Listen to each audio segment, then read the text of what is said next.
Hello, YouTube. How we doing today? So, what's up, everybody? Hello and welcome to the SpawnicusRex channel and Days Gone podcast feedback loop live stream. Joining me for this live stream series is the lovely and talented Britpop bad girl from the best podcast around, Claire Weaver with the Days Gone podcast. Hello, Claire. Welcome to my freak show. How are you, ma'am? Good evening, sir. Thank you for the wonderful introduction. I'm so freaking excited to be hijacking your stream and tagging along for the ride. I think we're going to have an absolute fucking blast. Is that what we're doing here? You're hijacking my live streams? Okay. I think so, yeah. Fair enough. Pretty much I'm in charge, so. I'm sure you like to think so. All right, so here's what I've got lined out for tonight, folks. What we're going to try to do with this series, we're going to be playing on the highest difficulty possible so that we can showcase the most advanced tactics. And we're going to do this as a New Game Plus so that we have access to all the weapons and all the items. Basically, what we're going to do is we're going to take all the toys out of the box and just experiment with everything to see what we like best. So we are open to suggestions in the chat. If you have ideas for tips, tricks, tactics, things like that that you'd like to see that you haven't seen used before, or playstyle techniques that you haven't seen before, let us know in the comments there, and we will take it into consideration. We're going to go ahead and start. Are you ready, Claire? Are you ready to go ahead and start this New Game Plus? I am, but the way you described that was like taking it into consideration. I think one thing that we need to make clear is that you have a very specific play style, and my job is to force you out of your comfort zone tonight. So we're not just going to be taking things into consideration. We'll be making you change up your play style and try something I see. new. Okay. At least that's my goal. So I'm being held hostage against my will and being made to do it a certain way. Okay. Well, not Pretty necessarily much. Against my will, but all right. Okay, so survival mode increases the difficulty, minimizes the in-game user interface, and blocks fast travel. Once you start a new game in survival mode, you will not be able to change it later. Sounds fun to me. Oh, yeah. Yeah, right on. Yeah. Start a new game plus, select a save with a completed main story. I reckon. Let me see, which one? Let me find the right save here. I guess we could have done all this beforehand. Actually, let's just continue off of my my previous Survival 2 playthrough. There we go. Including the drifter crossbow. I hate you so much right now. I mean, that was already on the list. You know I was going to make you use the crossbow. I mean... You knew it was going to happen. I guess.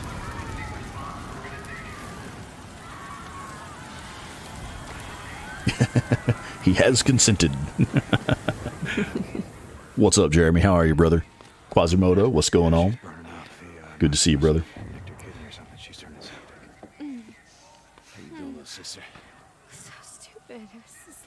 How is the audio? Can y'all hear the actual game audio okay?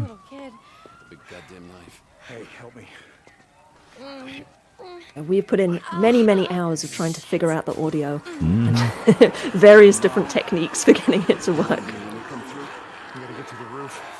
Hopefully, fingers crossed, everyone can hear it okay. Right.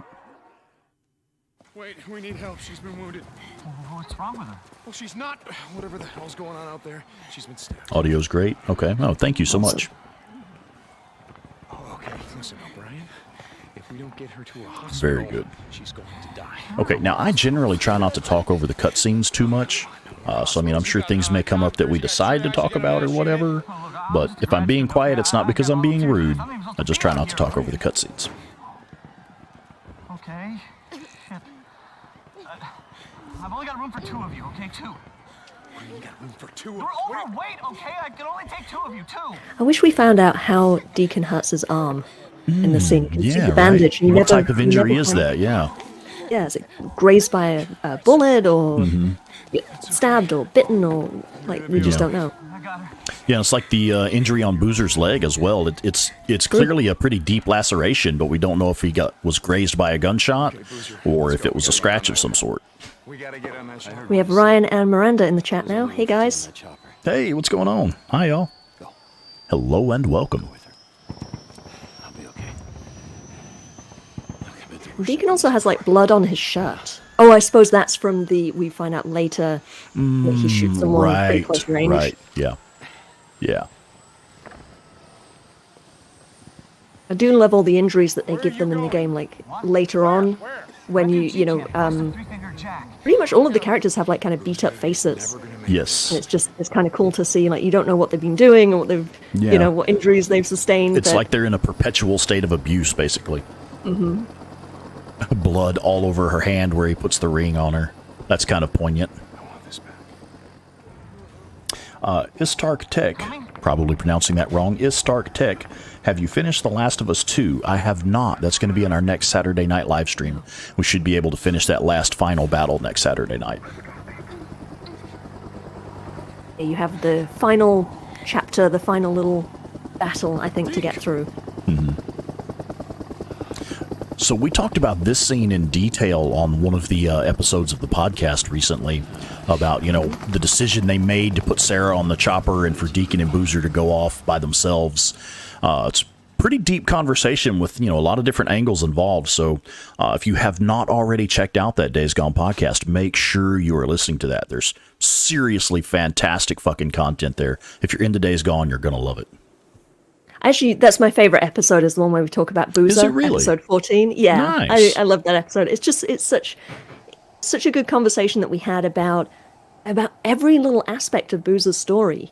And I think there's so much that feeds into Deacon's story and kind of informs us of how everything is working, like, in their minds and what they're thinking about and their emotional state, their mental well-being. And there's just so much to unpack. And it was also really cool that we got the exclusive statement from Jim Peary. Oh, yeah, right. Mm-hmm. Yeah. Jim Peary was nice enough to provide an exclusive statement for that episode. Yeah. Right on. My personal favorite is, episode 16, the reunion episode? That's my personal favorite. Shit, she's alive.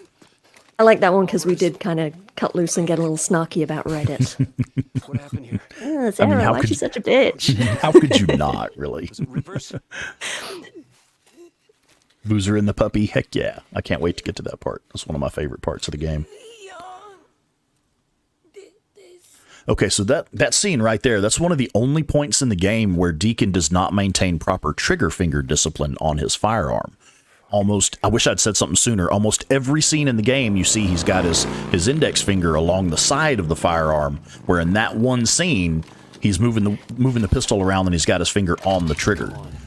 So that's like the only spot in the entire game where he doesn't maintain proper trigger finger discipline. I was really impressed with that. As a person who uses firearms, I was really impressed with that when I first started playing this game. It was like, wow, they really did pay attention to details, even the smallest details that most people don't notice. Yeah.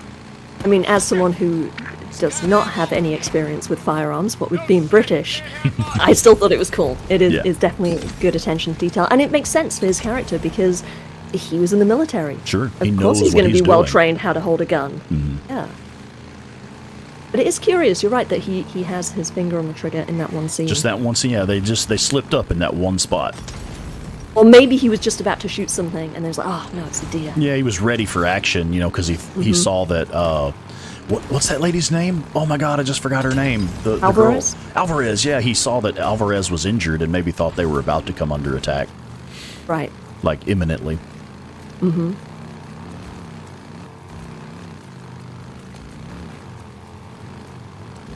Miranda's saying that she died about 100 times during the first bike ride and was about to give up.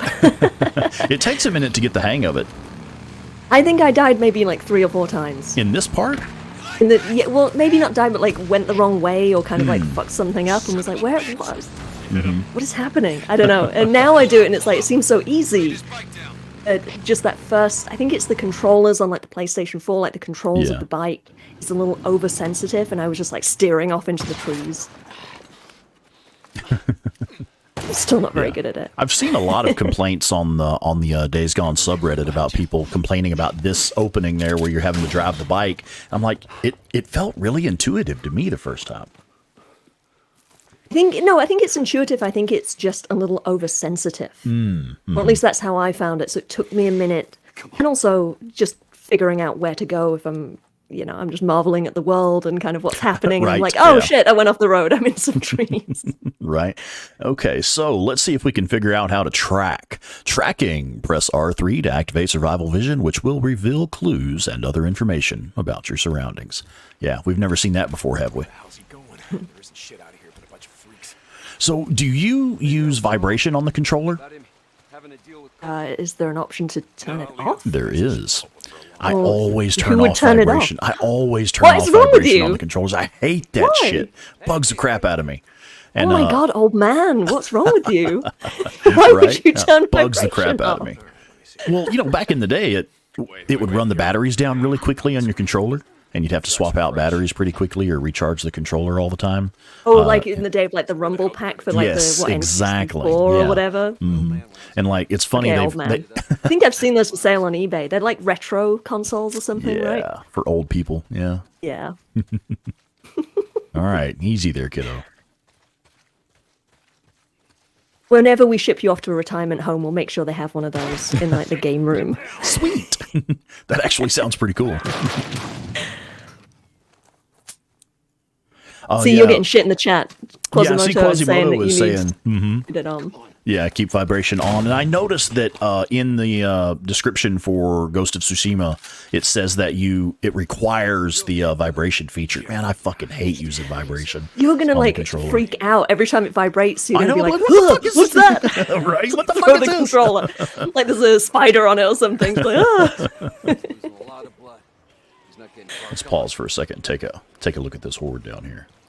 Look at that shit. This is your first introduction to the hordes in Days Gone. That's the first time you have an opportunity to see an actual horde up close.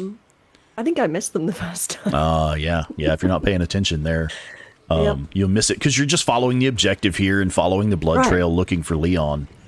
I think I was like, ooh, cool blood. I know where he's gone. Right. And I mean, you hear them off screen, and he references them in this cutscene. Mm-hmm.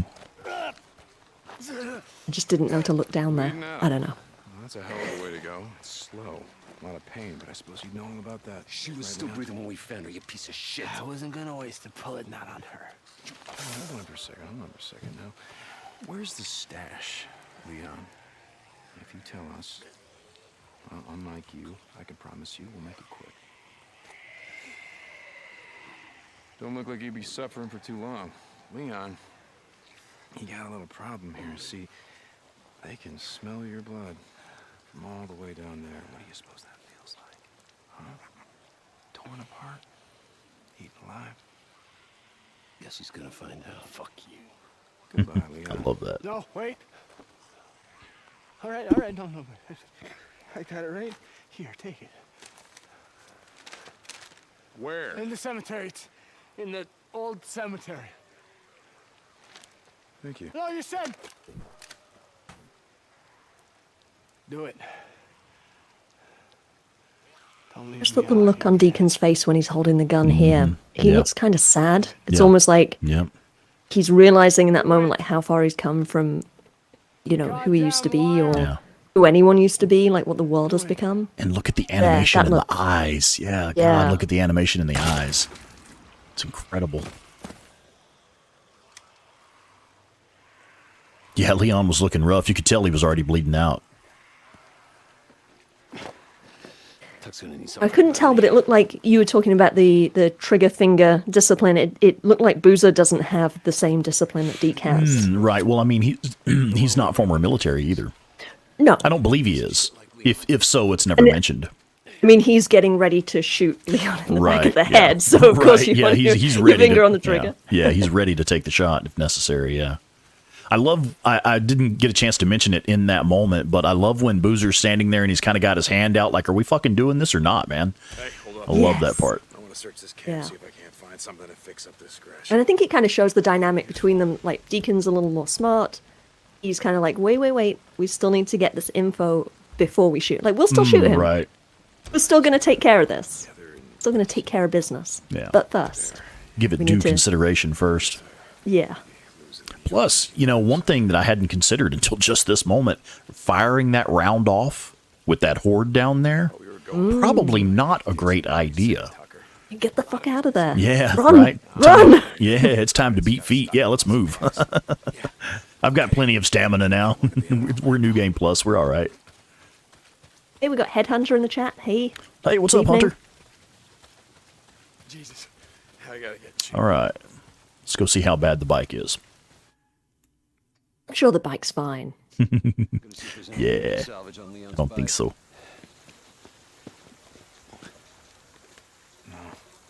What? Son of a bitch. Guessing that's the fuel line, unless you just pissed yourself. Fuel pump.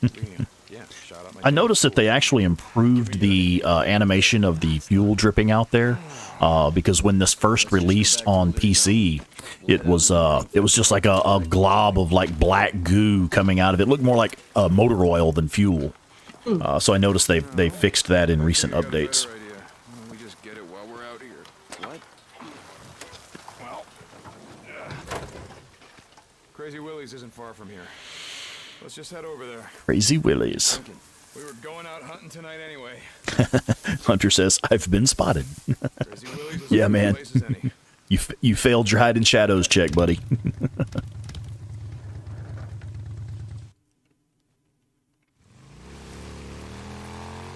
Hey, what did Leon give I always like panning the camera around to check out the Boozer's bike. My bike back. Let's head up to the cemetery. Look around. Yeah, I think the first time I played this, I didn't know I wasn't actually driving it. Oh, Like, you think you're in control, because there's a few scenes like that where Yeah. you're not doing anything. You're just sitting on the back. is Normally, there should be something to do, but yeah. just look around.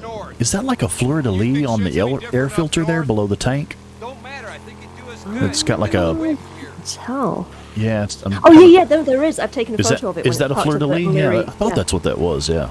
Yeah, that's my family logo. Oh, right on. I have a fleur-de-lis tattoo. Nice. Yeah.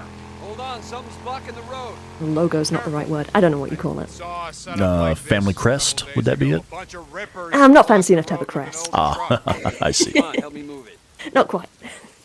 I thought like all British people had a family crest, though. Is that And all just a Scottish people stereotype? have a tartan. Yeah. Okay. And all Irish people have a whiskey. Now that I believe, yeah. Pushing vehicles. Some vehicles can be moved to clear or block paths. Hold square to push them. Never seen that one before either. I actually do wish that it's possible to disable the tutorials. Here we go. Oh no, where'd those guys come from? Yeah, right? Y'all get to watch me get my ass kicked here.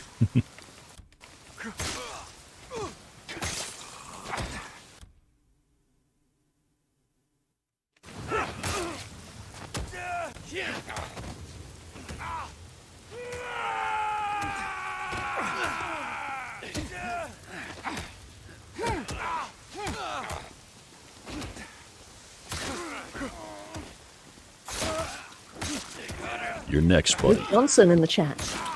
Hey, Luke. Hey, what's going on, Luke? All right, there we go. And I didn't die. Outstanding. We're almost there. What a surprise.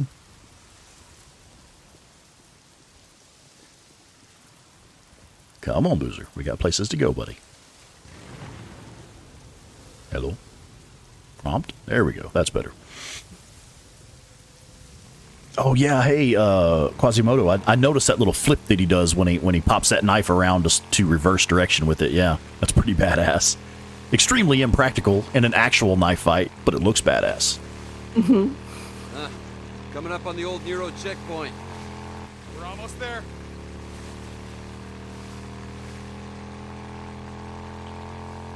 So coming up here is one of my favorite scenes in the game. Shit. This was the first moment. I know it's early on in the game. This was the first moment where I was like, "Ooh, Shotgun. these are interesting characters. Yes. This is going to be a fun ride."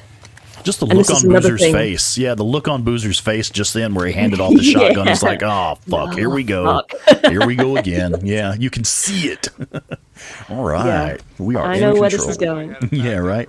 We have a shotgun and have shotgun will travel. All right, let's do this. I also really like the look of the tunnel, the lighting Oh, and yeah, kind of the darkness and absolutely. the way you're out of the rain and the elements, but you almost feel the sound drop away.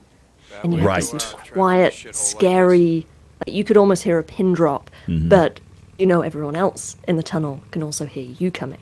Yes. It's like this sort of heightened sense of fear. And where are you going to run? You got two ways Yeah, out. you're stuck forward in a or back. fucking tunnel. Yeah, sure, Yeah. sure. Yeah, that's brilliant. Yeah. I always like to get, I don't know if it's going to show up right now, but this is one of my favorite screenshots to take. Yeah, it's not really showing right now for some reason, but generally the lighting from Boozer's bike will cast an extremely long shadow down the tunnel, you know, and it's like heroes cast long shadows kind of thing, you know. I've got a couple of shots like that I put on Reddit a while back. A6 of Pain in the chat. Hey. Hey, what's going on, brother? How you been? So Quasi points out that in this scene, their roles are reversed. Deacon and Boozer. Deacon's the hothead. Boozer is pretty chill. Yeah. I mean, this is where Deacon starts. He starts out as kind of a loose cannon. Yeah, And, kind of. you know, you have but he kind of like seems to keep it under control in that way of like, I'm not going to fucking talk about it. Because, right. pride and, you know, being... I don't know, just being a dude that doesn't want to talk about his feelings. But it's, you know, he's not hiding it from anyone because Boozer is always trying to get him to face that and to overcome that and to like chill the fuck out because he knows that Deacon is stuck in a place of rage. Yes. He claims to be grieving or not or whatever, but it's like he's just stuck in this place of rage. Yeah. And that isn't going to do him any favors in this world. There. Come on, let's go. Wait, hold up. How many Molotovs Yeah, you but got you left know, back here? it's like we discussed in one of those podcast episodes. You know, it's like, when does this game give you time to grieve and process emotions? It doesn't. It doesn't. Never gives you a chance to breathe. The Even. the world doesn't give you chance to do any of that stuff. Just pure survival and chaos all the time. Madness and mayhem. Mayhem and vengeance. That too. Headshot. Come on. Let's do this. There we go. Well, 2 down. I love this scene in particular. And the way Boozer handles it is like, okay, you don't have to stop beating the thing up, but you're going to break my shotgun, dog. I mean, I need you to take it easy with my shotgun, at least. You're gonna break my shotgun. Oh, yeah. Yeah. Okay.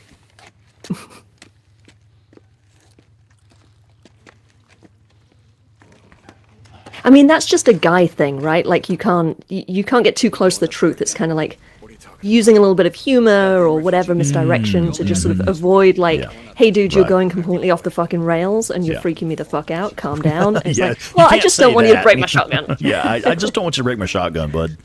Yes, exactly. Just drop it. And it's one of those moments that shows you that Boozer's no dummy, you know? He's no simpleton. He's, you know, he knows what's up. And he knows how to read Deacon as well. And how to reach Deacon, I guess. Yeah. I mean, they've been brothers for a long time, and you know they're a team. They've been a team for 2 years, just the two of them. I mean, I guess they did like ride with Ricky and some other people, Alvarez obviously, but I mean the safe house is just 2 bunks, so you know it's just right. the two of them for a lot of the time. Uh-oh, missed that one. There we go. That's better. All right. Getting your ass kicked. Just a little, you know, not too bad. I suppose you don't normally play on survival 2, so I normally play on easy mode. Yeah. I play on And cheater mode. we do need to get into exactly why I call that easy mode and say that you're playing in cheat mode. We should Go probably ahead. explain If that. you must. Yeah, go ahead. So your preferred style of play is you like to kind of play tactically and with strategy. Correct me if I say anything wrong, like feel free to jump in. Oh, I will. But the way you've just I'm sure you will. The way you've described it to me is that, you know, you like to think about the tactics and the strategy and make sure that you're going to win and use the tools you have at your disposal to always have the advantage over the enemy. Try that service. Which is Absolutely. great and cool, but I call that winning at the game, not playing the game. Right. The way I like to play is I like to kind of leave a little chaos and a little madness, because that's the world, and I like to experience that, and I like to almost feel underpowered and weak, just because that's exhilarating. That's part of playing the game. So I do things like, I also don't like to waste time with like going to the gun locker or going to the bunk to change night to day or day to night or whatever. I just leave it as is. And it's like, I've got what guns I have on my back. I might change them every now and again, but I like to just be in the world and not, I never sleep. And I rarely go into the camps except to get a job, and then I fuck off out again. I like the chaos of it. I like the feeling of the world being bigger and more badass than I am. And that feels like by the end of the game, when you are a badass, because it's unavoidable that you're fucking good at the game and you have good weapons, and you can take on the hordes. I mean, that's the story mission, to take on the hordes. But I like that feeling of transition. I don't know. What do you think? What's your counter argument to that? You know, I just love that there are so many different ways to play this game, because like the way you play it, you call that living in the world as Deacon St. John, in the world that he lives in, where to me, taking on the role of Deacon St. John means being tactical, being smart about how you do things, planning ahead, using the tools and using the environment to your advantage. Like I will spend as much time as I need to sleeping in the bunks in a camp somewhere to make it first light, so that then at first light I can go out and start exploring and do my recon and do my planning for the next encounter. Because it seems to me that's the way someone who's trained, a trained, experienced warrior will control the battlefield in that manner. And that's how I approach it. So are y'all ready for the first jump scare? Here we go.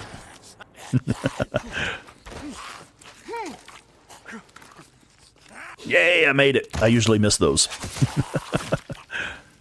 But yeah, I just, oh God, that's brutal. I just love that there are so many different ways to play this game. The possibilities are virtually unlimited, virtually infinite possibilities for how you can play this game. Because if you are, at least being smart about it at all, pretty much anything will work. You can make it work. Here's another. You can make it work playing my way, or you can make it work on easy mode playing it your way. Everyone in the chat is on my side, by the way. I think you're in the minority. You like to be this big shot YouTuber, you know everything, but you just like hacking the game to win it. You're not. I mean, that's how you play video games, isn't it? No, I play the games to experience the world. There's this weird thing people say about reading a book is like a method of escape, like escapism. I always see reading a book as an adventure. And it's the same with video games. Like I don't want to beat it and win it and complete it in the sense of like you're talking about mastering it. I don't want to master it. I just want to live in it. Yeah. Well, I have a counter to that, and my brother Ryan here pointed out, I'm glad you made this point, brother, the art of war. That's how things are done. The art of war will serve you in all things. And that's how I like to approach video game play. Hey, kiddo, say hello to the internet. But yeah, that's my thing is, I use the strategies and the teachings of the art of war and in my approach to damn near everything that I do, actually, but specifically video games. And that, that teaches you to basically always be the baddest motherfucker in the room. In video games, at least. Maybe not literally the baddest motherfucker in the room. And that's Deacon St. John, though. That's where I was going with that. Deacon St. John is the baddest motherfucker in the room, and that's why I play him that way. I play him as the baddest motherfucker in the room. So we agree to disagree. Yeah, fair enough. I'm still going to call your version easy mode. Hey, buddy. And it's mostly, I call it that just because I love it when you realize that guy's hanging up in there. Yeah, it's like, so macabre. It's like just hanging around. You walk in and your flashlight, the edge of your flashlight just catches the feet. And yeah, like, just barely. Shit. Yeah. I completely lost my train of thought there. What the fuck was I saying? Hey, what were you Easy talking mode. So I call Yeah. I call it easy mode because of the change in night to day that you do. Because I just don't do that. That's really Sure. what I'm teasing you about. Because Yeah. I call it Days Gone daytime mode when you play. Just because you always make it daytime, and I'm like, dude, the night is so beautiful It is. Yeah. and so loud and so chaotic, and it actually makes me feel more like a badass being out at night because there's more shit going on, and there are more freakers to kill, and just more craziness, and I just fucking love it. Yeah. Yeah. So it's not that you're I'm right. not a badass. And you are. I've seen you play, actually. Yeah. So yeah, and that's interesting. You know, the two different styles, completely different styles, but you're still a total badass. You know, and that's the thing about Days Gone. At night, the nights are fucking terrifying in this game. Absolutely fucking terrifying. There are freaks everywhere. You can't see that far. You know, the fog is blinding you as your headlights from your motorcycle cut into the fog. You know, it's just so fucking terrifying playing this game at night. Now, at one point that I will make, though, I don't always make it daytime. That's primarily for getting the best start. That's part of my best start guide. Early in the game, while you're still weak, I like to make it first light before heading out, so that it's just easier to get that good start going without wasting a lot of resources trying to be out at night all the time. Once I get to a point where I've got some better tools, then I will go ahead and just kind of explore whenever, you know. So it's just in the early game that I make sure to go out in the daytime only. Luke does he points something out that you take the days part of Days Gone literally. So there's no nights Yeah, gone. it's in the fucking name, man. Yes, thank you. I'll be here all week. Hey, come on, get on. Yeah, okay, give me a All second. right. Did anybody notice I did all of that with no focus mode? Probably not. That's something else I use a lot. I tried to set a little rule for myself that I wouldn't abuse focus mode, at least in this little opening sequence here, when it's just a few. I mean, you don't really need it for this. Yeah, just a few weak ass little swarmers, sure. Punk-ass little bitches. Yeah, little punk ass bitches, kind of like Schizo, actually. Just Don't bring up punk-ass Schizo. Did we get into Schizo already? He's not even in the game for another, I don't know how many hours. I've been thinking about what you said about riding north. Just saying, you need to get away from here. Okay, so something else that you and I had discussed when we were planning this, you said you don't want me taking out the Hordes early, that you would rather leave the Hordes in to add to that element of chaos. Did I understand you correctly on that? Yeah, I mean, there's no point in taking on the Hordes just yet, because you have all the guns unlocked, so we don't need to do it for the weapons. Yeah. And yeah, one thing I love to do is I won't take them out. I mean, granted, Place is crawling. I need to do a clean new game. I've just been playing New Game Plus for a little while, so I'm long overdue for just a fresh start. When you're doing a fresh start, yes, absolutely, follow your advice, take out some Hordes, get that SMP9. Right. But if you have it already, why bother? I love it when you need to get from A to B, and there's a Horde in the way, and it's like, oh shit, you just gotta find a new route, or take them out now, or whatever. It just adds to that chaos and that madness. Yeah. Okay. So that's fair. And I'm perfectly okay with that. Since we're not trying to unlock the SMP9, it's really not a factor. And I could just bust out the MG55 and just mow down every Horde that's available in the game at this point. So there's really no reason to go hunt them right now. However, Sorry, did you say MG55? I did say MG55. I fucking love that gun. I need a minute. You know, I have heard that girls love the biggest gun, so that's Yeah. it's a fact of life. I mean, it's man. not really about the size; it's the power, baby. Is that what it is? Fair enough. Can't really argue with logic like that, you know? Get out of here, you little shits. So, I do have one rule that when I'm doing a new game plus, if I come across a Horde, I kill that Horde. So if I see a Horde, I kill it. It's fair enough. Is that Yeah. okay? All right. But, but not just running into a cave and throwing a bunch of Molotovs or whatever you do. Oh, Planting come on, some man. mines. You mean I can't be tactical? Well, no, but you're saying if you see them, how are you going to see them if you're not? Oh, in the right. cave? Yeah. If I bump into them out in the wild, I go ahead and I Yeah. take them out usually. That's what Yeah. I want to see. I want to Okay. see you out in the wild because you watched me play one time I was streaming and I just randomly drove up on a horde and I was like, okay, let's go. Let's Yeah, go, bitches. right. That And was just started pretty throwing entertaining. shit. And it didn't turn out right. I was kind of a little off my game. I think I that clocked night, that horde fight at, what was it, 15 minutes and 32 seconds? but you I'm weren't kidding, I didn't timing, really time it. Just being a dick. I should have. Though. You just interrupted me and now I've lost my train of thought. Well, I mean, that was mission accomplished.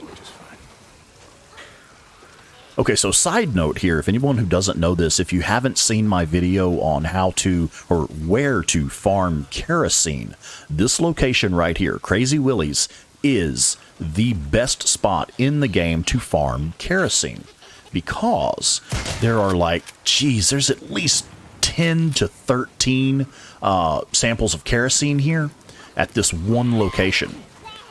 Come on, guys. So yeah, I just wanted to throw that in there because we are of course talking tips, tricks, tactics, things of that nature. Yeah, it's not all just me giving you a hard time. See, for example, here's a third kerosene right here.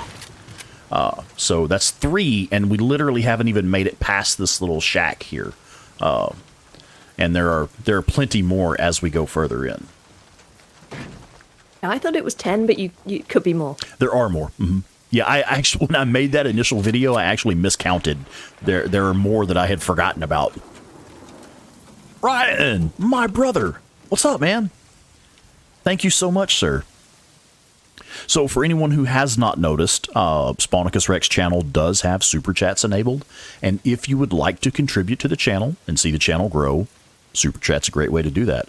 I do also have Patreon set up. I got to be entirely honest with you folks. I don't have like exclusive content for the Patreon yet, but it's there and it is another way to support the channel. And while we are talking about that, thank you for allowing me a moment to bring that up, Ryan. While we're talking about that, Claire Weaver's podcast, the Days Gone podcast, she has a little thing set up called, is it Buy Me a Coffee? And you can go to Buy Me a Coffee at Days... No, wait, hang on. Oh. Just say it for me and then I'll do the rest. What's it called again? buymeacoffee.com/daysgonepod. buymeacoffee.com /daysgonepod. Old man. I'm losing my memory, man. That's the first thing that goes. But yeah, anyway, if you would like to support the SpawnicusRex channel, you can do that via Super Chat or via Patreon. And if you would like to support the Days Gone podcast and Claire Weaver's efforts over there, you can go buy her a coffee as well. There's also another way that people can support us, which is probably the easiest way and certainly doesn't cost anyone any money, is to just help the algorithm on YouTube and also with like on the podcast apps or wherever you listen to the podcast. Like, upvote, subscribe, leave comments, leave reviews, all that good shit. Like that helps other people find the shit we're doing. Absolutely. Yeah, that's an excellent point. Thank you for bringing that up. I actually forget about that stuff a lot. Quasi says, Rex needs buy me a whiskey. Yes. Hey, actually, Quasimodo pioneered that fund. He bought me a bottle of whiskey a while back with a great super chat. Ooh, actually, he's just suggested buy me a rye. Ooh, yeah. That was even I smoother. actually prefer rye. So, and hey, on that note, I'll tell you what, Mr. Quasimodo, sir, it's about That's the time. time. Uh-oh. Yeah. Hello, gorgeous. Just a little splash. Not trying to actually catch a buzz tonight. I know Claire's gonna keep me on my toes, man. So I can't really catch a buzz tonight, or I'll catch hell for it. Well, I'll do a little splash here as well, but I'm just drinking Diet Coke because I don't Aw. do alcohol. So Okay. All cheers. right. Cheers. Ting. All right. So here's another little tip, tactic. This freaker outside this window here. When you go out here and you Kill him. eliminate. Kill him. Mhm. Yeah, I'm going to, So ma'am. this freaker, kill him. That's the tip. When you go out here and get this End guy, of the lesson. there is a fully crafted Molotov right there that always respawns there. So not only is the Crazy Willie's location a great spot to farm kerosene, you can also get fully crafted Molotov cocktails here. and that it's Now, always there. How often do things respawn? Because I know it takes a certain amount of time and everything kind of reappears in this magical way. I'd like to know who's restocking this stuff for us, actually. I'd right. like to meet that motherfucker and shake his hand, man. Whoa, check this shit out. Hang on, we'll get to that in just a second, Claire. Check this out. Basics of Pain in there with the $9.99 super chat. Have I found any bear traps yet? I'm sure if there are any bear traps nearby, I will find them with my feet. And Mr. Dutchy Dutch, hello, sir. This is Radio 3 Orchid, don't believe the lies. Radio Oregon, don't believe the lies. Right on. Thanks, guys. I appreciate that. So what were we talking about? Respawning. Yeah, stuff respawning. Okay, you had asked how often does stuff respawn? And roughly it's every 4 days in game. Sometimes you'll complete a mission and, just finishing the mission will run it from day to night or whatever. And that counts. So sometimes you'll finish a mission and go out and the loot has respawned. If you want to force a respawn of the loot, then you would basically have to camp for 4 days. Jesus, why? How do you have time to do that? That's just a waste of fucking time. It's all about superior tactics, ma'am. I mean, if you're going, how about you don't waste all your throwables so you still have some? I never run out. What are you doing that you constantly need to go and camp for 4 days? I like taking all the toys out of the box and playing with all the toys just to see which ones I like best. I'm just giving you a hard time. Now, I'm kind of curious because you've done this. I've seen you do this. Oh, I can't speak. Maybe I do need some alcohol. I've seen you play this little scene, this little mission before, and you run through this in 5.8 seconds. And here you've been doing it for. This is a good few minutes you've spent going through this. I usually like to take everyone out. I love to clear the area and just kill every last freaker. Yeah. But you've just bypassed that whole. I do all the nests while I'm here. I'm like, if something's here to kill, I'll kill it. Because I don't want to have to come back later. So I'll take out this infestation zone, but you've just left it there. You didn't take out any of it. Wait a minute, I got something a little weird here. I don't know why I can't get this suppressor. But yeah, it's part of how I normally do it, because I don't normally do New Game Plus. I normally do a fresh start. And when I do a fresh start, I don't like to take out these nests until I have the SMP9 unlocked. Now, I currently have the SMP9 unlocked, of course, but I don't have it with me. And I can't go get it until we actually... until we get to a weapons locker somewhere. So, but I mean, if you're just going to make a big deal out of it, then no. Let's leave it up to the chat. Everyone in the chat, should he take out the infestation zone now while we're here, or come back later with the SMP9? Yeah. What do you think, folks? I'm willing to hold off for a minute and let that go to vote while I take a sip of this excellent whiskey. All right.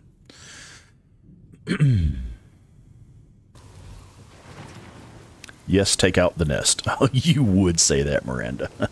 Thanks. I mean, we knew where this was going. Yeah. Okay, all right, let's do this.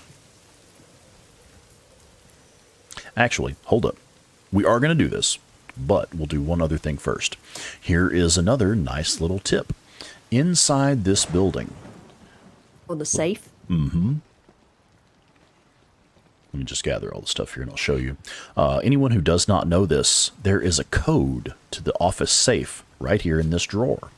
So you pick up the code, and then we're going to go into the office, and you want to make sure that you use this door by the lamp, not this door.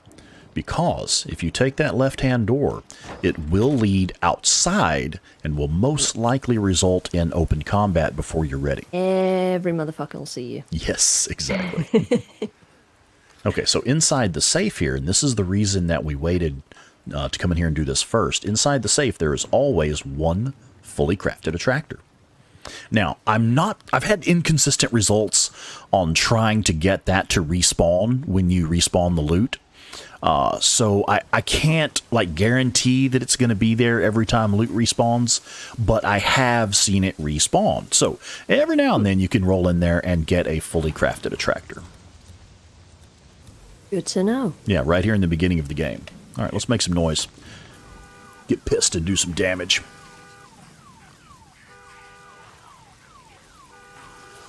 So, Brother Ryan here wants me to show how a real tactician handles things. So what I like to do is get them all grouped up however I can, and then just, do as much damage to the group as I can at once. Yeah, I'm having Makes sense. I'm having difficulty getting them all in one spot. There's 2 of them right there, maybe 3. There we go. If that will actually give us a kill. And so it did. Okay, so now we've only got this one guy left. We might be able to... No, it did not kill all of them, did it? Oh, look at this guy. Man, he is all fucked up. Look at that. I love the way the skin textures change when they're burnt like that. I don't think I've ever seen that before. Have you never seen that? Yeah. I love that shit. Maybe I have, no, I just don't remember. Yeah. Yeah. No, I'm pretty sure I've never seen one of them get burned and then not survive. die. Yeah. It does happen sometimes, yeah. I usually aim better than you, I guess. If you say so, ma'am. If you say so. I'm just kidding. I do wish I had some grenades or something. That would be nice. Have not been to any of the loot locations yet, so I don't have any really cool goodies. None of the good shit. Yeah. But we do have that attractor, so we can go ahead and pull some of these guys and pop a Molotov on them. And that will allow us to clear most of the enemies that are just roaming around in this area. There's 2 of them. And we've got one that's all pissed off here. Let's see if we can get to him. Hey, buddy. All right. Done deal. Now, there's a few more random ones moving around. We might be able to get them quietly before we go loud over here and start taking out the nest. I usually leave those guys. If they stay over on the other side of the road, it's like, because they wander off up into the leaving hills mission zone, yeah. Actually, it looks like you have a point there. Let's get back in the mission zone. Okay. Fair enough. I hate that leaving mission zone thing. Like, sometimes when you, you're killing that guy, and it's saying leaving mission zone, you only have a few seconds sometimes before it's like, nope, you got to restart the checkpoint. Right. So annoying. There we go. Crit. Nice. Oh, I love that crit animation. That's awesome. The way he hits him with the butt of the bat. Okay, let's see. All right, so we're off to a pretty good start so far. Let's go ahead and see what else we can do here. And Are you going to burn out the nests? I will, absolutely. Oh, hey, I have my coworker, Darth Revan F5, my buddy Meisner from work. What is up, sir? So good of you to pop in, buddy. Good to see you, man. That's one of my favorite people to work with up there, but we work a different schedule, so I rarely ever get to see him.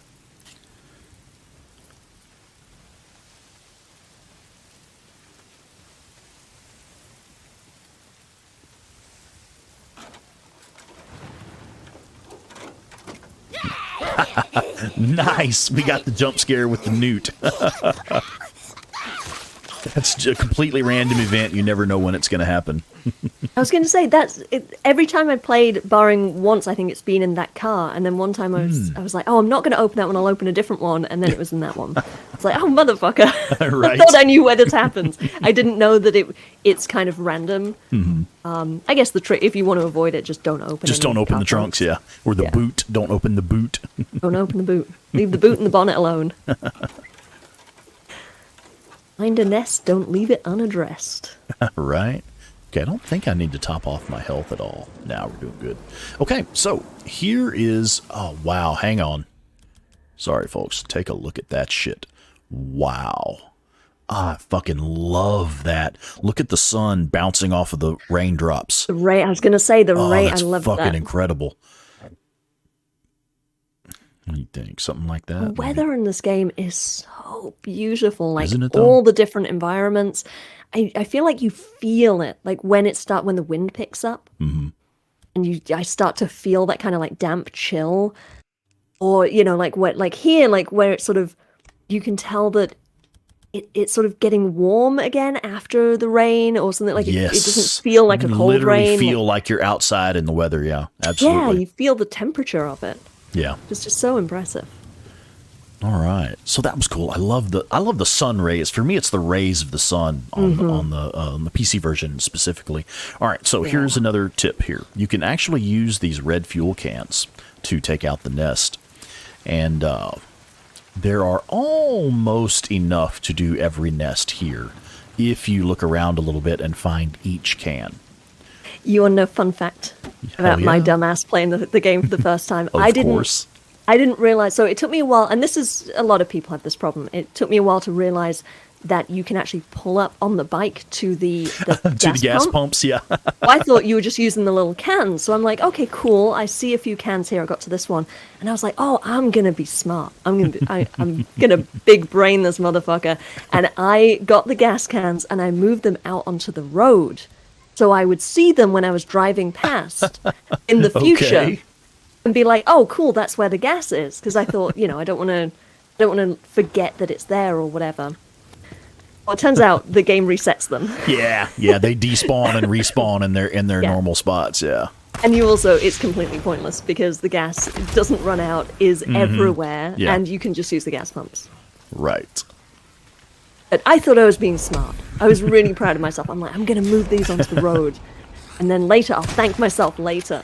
And then I came back later, I'm like, wait, I thought I moved this. Oh. Whoa, did y'all see that? That dude went flying. But yeah, I mean, there's nothing wrong with trying to be clever about stuff like that. When it actually works, Oh man, I forget how slow the fire rate is on the shotgun. I keep expecting it to fire just as fast as the auto shotgun. Like the auto shotgun, yeah. And it does not. It does not. Yeah. It's still a good gun, though. I still really enjoy using Boozer shotgun. God, you would. Why? What? What does that mean?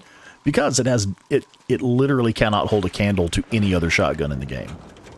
And I was actually a little disappointed that you don't unlock Boozer shotgun as your actual, something you can actually equip. You don't unlock it until you're damn near halfway through the game. And it's like, dude, I've got way better weapons by this point. Yeah. See, Mr. Dutchy Dutch knows what's up. So that shotgun sucks.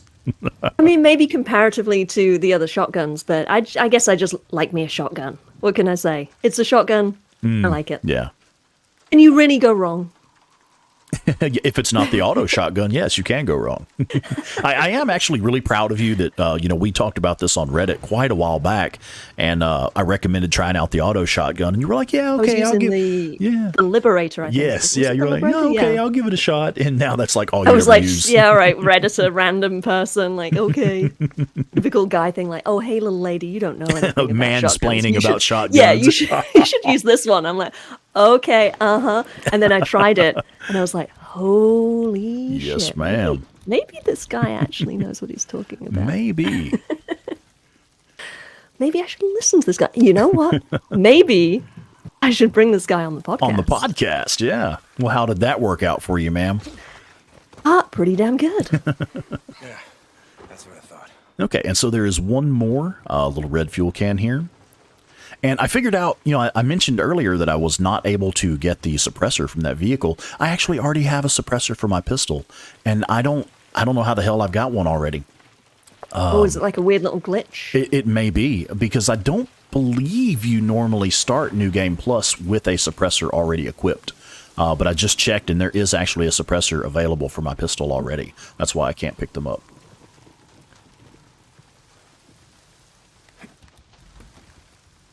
Really? Miranda Satin is saying, I guess I'll have to try the auto shotgun now. Heck Absolutely. Yeah. Once you try it, let's see what you did with that fuel can. Once you try it, I haven't gone back. I feel like I don't want any other gun. Mm-hmm. It's like I change it. I try to change it out and try different weapons. And I'm like, you just can't do it. Yeah. Same here. Yeah. Oh, we had one sneak up behind us. Oh, okay. Now this. Let's talk about gameplay design for a minute. I fucking love Days Gone. Best video game I've ever played in my life. But this shit right here, having these pop-up cards interrupt gameplay while you're in the middle of combat. Look out, Ben Studios. We fucking love you guys. Please don't put this in the next one, okay? That's one of my chief complaints. I'll actually call it a complaint. These fucking pop-up cards that actually stop the gameplay.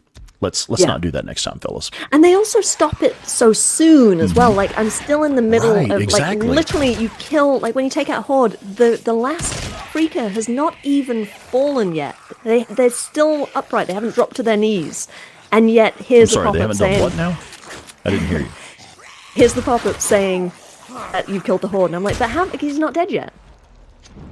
You know, it's like you're still in the middle of killing them, and it really takes you out of it. And then there's also when you click X and like come out of that screen, and the freak is still lunging at you, and it's that moment of like, oh shit, am I still like, what am I doing? Right. Yeah, absolutely. I agree.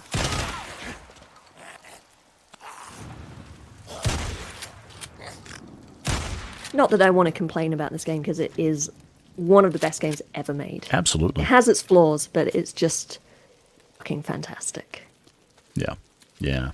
And really, it just speaks to how fucking fantastic the game is that, in my opinion, they did actually commit the 3 worst sins that a game developer can commit, and it's still a fucking killer game. You know, there's all the slow walking scenes. Oh, man. Kill me now. Fucking Jesus hate me some Christ. slow walking scenes, man. And there's so many of them in the game. And the story is great in the those story moments. is But I'm just incre- like, yeah, agreed. I Yeah, don't sure. fucking care. I don't, Just at some don't point you fucking. yeah. Yeah. So That's yeah, number 1. What's number 2? Yeah, you have the slow walking scenes, and then you have the boss battles that are basically just a button mash. Just a button mash experience. You just, you know, they take away all of your gear, so your weapons don't matter, your skills don't matter. I'm going to argue with you on that one, just because it's a slightly different mixing up of gameplay. I kind of hear you from the way you play the game. But as a less experienced gamer, you know, maybe I want a little break from having to know that Boozer's shotgun is no good and the auto shotgun is where it's at. Like, maybe I just need to rely on the simple reflexes of hitting a fucking button at the right time. And then I can beat the boss and it's all good. I think it's a nice change of pace. Okay. I absolutely despise that shit. Because... Well, obviously. Well, You're on a rant. Yeah, right. Just let me rant, man. But there actually is a specific reason for that. And, you know, because I like to use the art of war. I like to use the tools and the tactics to dominate. Oh, you're just salty because it takes away your tactics. I'm just a salty bitch. Yeah, it is what it is. Salty Rex. Let's call it what it is. But because I do like to use the tools and the tactics to dominate the battlefield, when they take away those tools and tactics, it's very frustrating. But also, I spend a lot of time creating a synergy between my skills, my equipment, my playstyle. Everything synergizes and creates that feedback loop so that one feeds into the next and they are greater than the sum of their parts. And when you take that away from me, it's like I've literally just wasted all of this fucking time that I've come up with developing the synergy. And it's extremely frustrating to me. Calm down, Salty Rex. Yes, Because dear. you've also got to think about it from Deacon's point of view. And, like, if he was in a situation where he has his weapons taken away from him or he's had PCP blown in his face, Right. you know, with the Carlos fight, Sure. like, you got to adapt. You got to learn a different way That's fair. to kill that boss. That's fair. Yeah, that's a fair statement. I still don't like it, but that's a fair statement. I don't think you're supposed to like it. I think that's the point. You may be right. That's actually pretty perceptive there. You're not supposed to like it. It's supposed to challenge you and take you out of your comfort zone. Okay. Yeah. That's fair. Yeah. I can see that. Headhunter's bringing up Uncharted 3. Yes. Oh, yeah? Because like Uncharted 3 has, well, all the Uncharted games have that, if I remember correctly. The button press boss battles? Yeah. Yeah, but definitely Uncharted 3 with killing Talbot at the end. Talbot is actually... Oh, I'm going to reveal something terrible about myself, because you know, I've said I like Schizo. I also really like Talbot, who's the bad guy in Uncharted 3. I think I just have a weakness. Yeah, you got a thing for the Bad bad boys, man. don't you? Dang it, girl. He's a pretty fucking cool character, though. And he knows alchemy, and he knows tarot cards, and he has some, like, Right up your magic alley. fucking Okay. shit going on, Right and right it's like, hell yeah. He's an educated occultist, and he knows his history. It's also impressive. Okay. I'll And give he's you that badass. one. Yeah, I'll give you that one. I even like his dress sense. Wears nice. I'm sorry, nice you like suit. his what? The way he dresses? Dress sense. Yeah, his nice suit with the red. I mean, they all actually wear that, so it's not. It's more like a uniform. But I'm rambling now. I really like Uncharted 3 is one of Yeah, my somebody favorite video mentioned games of Uncharted all and she time. goes off on it. Yeah. Of course. You know, hey, we we could might as do- well hang on. Let's see if we get this jump scare here this time, and then no jump scare. Okay, so something we might as well go on and throw this out there. Something else that we have discussed is doing a collaboration live stream like this on. You want to tell them, Claire? Uncharted 4. Uncharted 4, yeah. So I don't Yeah. know when we're going to do that. We're going to be completing. We're going to do a full playthrough for this feedback loop series here. We're going to do the full playthrough on Days Gone. Dude, why are you freaking out? We're going to do a full playthrough on Days Gone, and I need to finish up The Last of Us 2, and then I am going to play Ghost of Tsushima next. I am just aching to play that fucking game. So I don't know when we're going to fit in the Uncharted 4 playthrough, but it is coming. That is definitely something that's on the calendar. God damn it. Oh, Headhunter's playing it right now. Really? And he also points Right out on. that Lazarevic from Uncharted 2 is the only kind of boss battle that has regular game mechanics, and that, trying to take out that dude, that's fucking tough. I love okay. that boss battle, but it's really hard and it takes forever. And he is actually terrifying as a person, as a character, as like someone that you have to like get close to, and he has these sort of magical abilities that he's got through the artifact in the game, and it's just like it scares the shit out of me in a good way, like in a way that video games should. Right.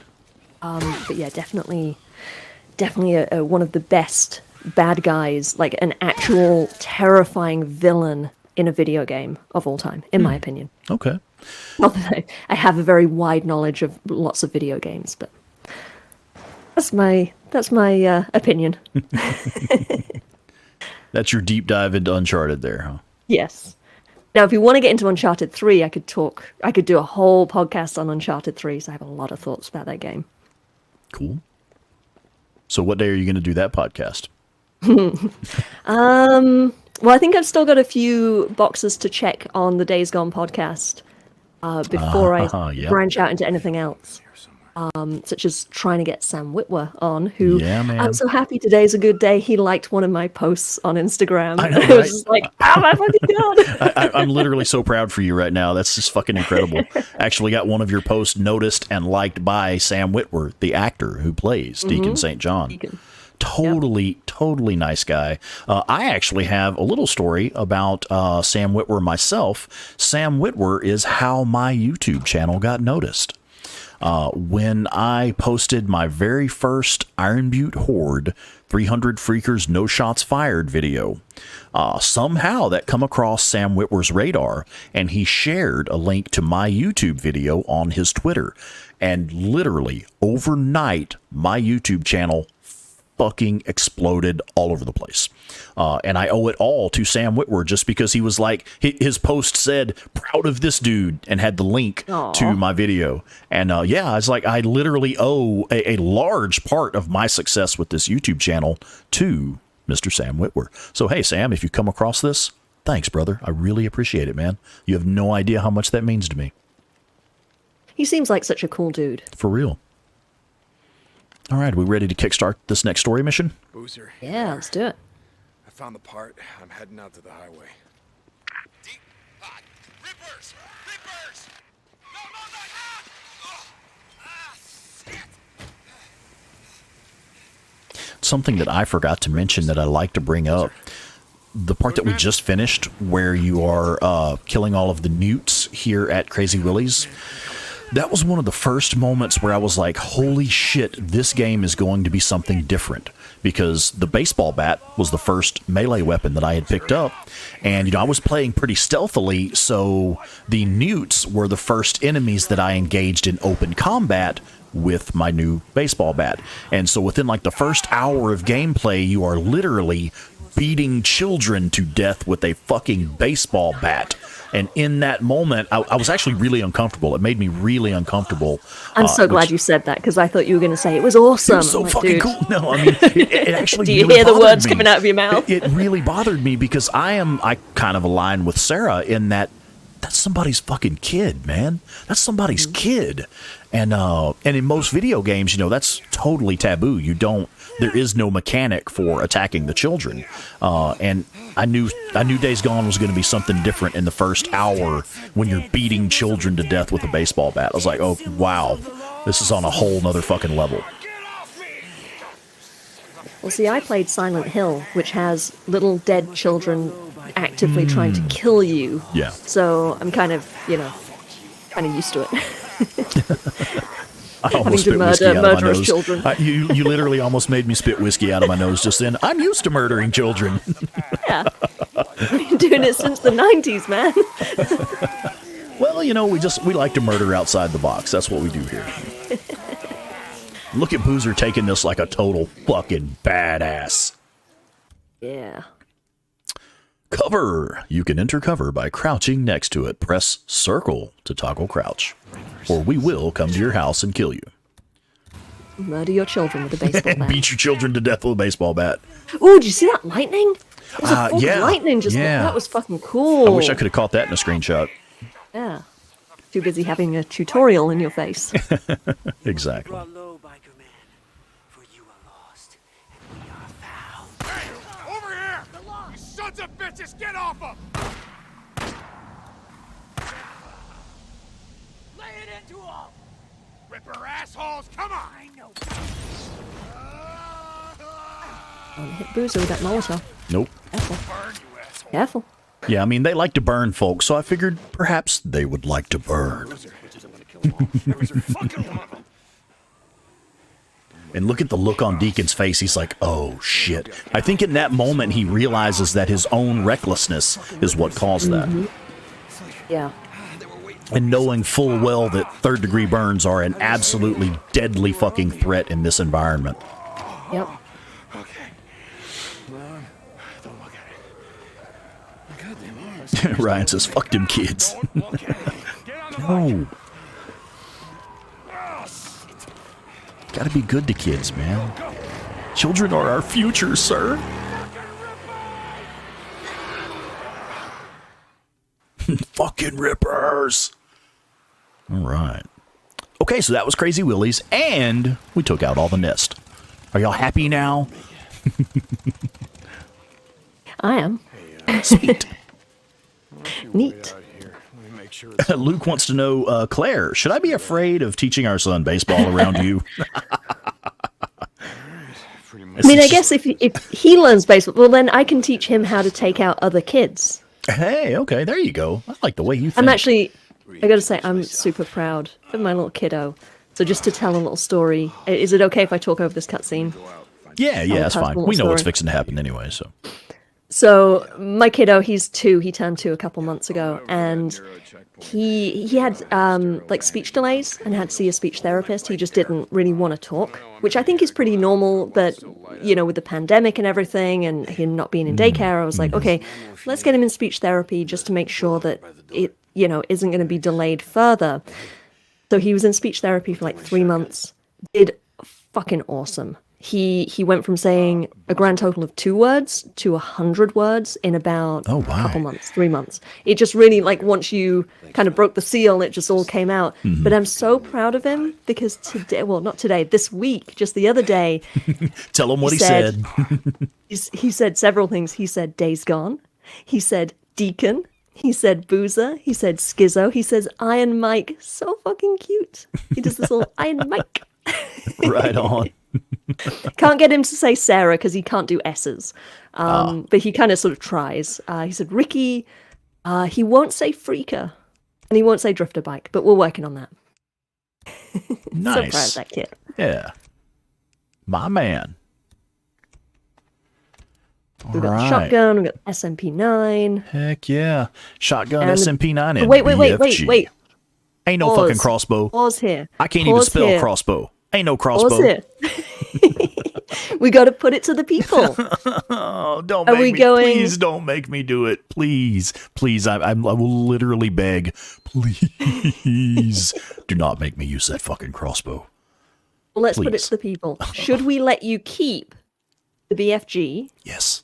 over the crossbow, or Yes. should we let you keep the shotgun over some other weapon to be determined. So you can either have the shotgun or the BFG.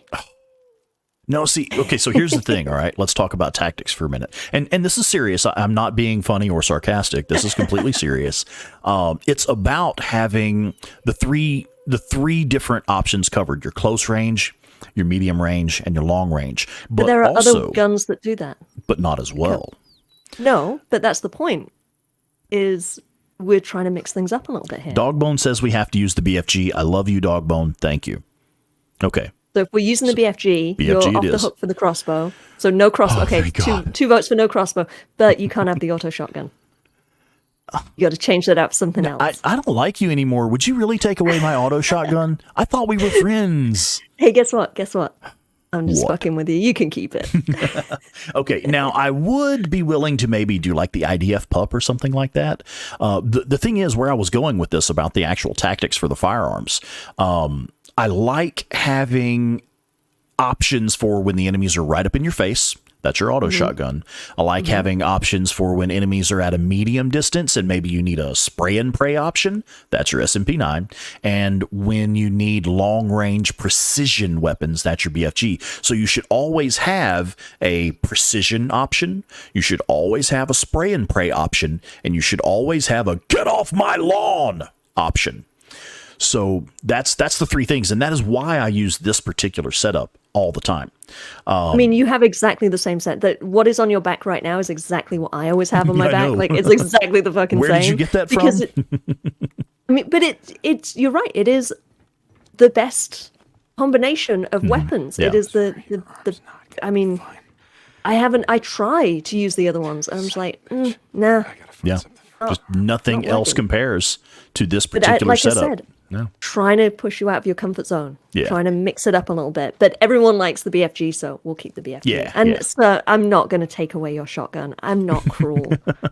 I'm not some like evil dominatrix Okay. or something, that just wants to punish you. Are you sure? Because I don't know, man. I don't know. I kind of liked it when you were begging. But, Fair enough. but no, I'm not going to make you take away your shotgun. Okay. Thank you. We can still be friends. I hope so. All right. But I would be willing to consider something like the IDF pup or something else that's a really effective weapon. Okay. Let's go on Sky foot. is pretty. The sunset over there. Oh, yeah, Sort check of it out. reddish. Yeah, I always like this particular angle here with the sky behind the mountain there. I would just love to be up in the mountains someday. I'd love to live in the mountains one of these days. So that always appeals to me when I see that. Yeah. Oh, and you can see the stars above the clouds up there. Right, away from the what is that, light pollution from nearby cities? Yeah, heck yeah. And being at a higher elevation helps too. Uh-oh. Does that make a difference? Boozer, I believe so, yeah. Yeah, Deacon. What's up? I just Cuts saw down on something haze on the and stuff like that. Right. Yeah. What's he doing? No idea. Oh, this mission. I was wondering what we were doing. Oh, yeah, you have to go out on foot to get to Copeland's camp and recover your bike during this mission. We'll go ahead and grab some ammo from this car over here. Since I don't recall how much money I have at Copeland's camp. I know it is not much. So I didn't want to just refill my weapons from the weapons locker. So we're pretty much just going to use what we can get from Boozer's chest up in the cabin and what we can get from in the field. So actually, let's take a look. Oh, shit. Magazine needs to be reloaded on the shotgun. Magazine needs to be reloaded on the rifle and probably the SMP-9 as well. Oh, look, I do have the Ipka stun gun on this one. That's interesting. I actually didn't realize that I had that weapon already. Okay. So you actually pronounce it like it's a word, the IPCA. Mm-hmm. IPCA. I always say IPCA. Oh, okay. You would. I assume that I'm pronouncing it incorrectly, and I just embrace that and say it that way anyway. I mean, I'm from Texas. We don't talk real good around here. I'm from Britain. We like to pretend that we know everything. You don't say.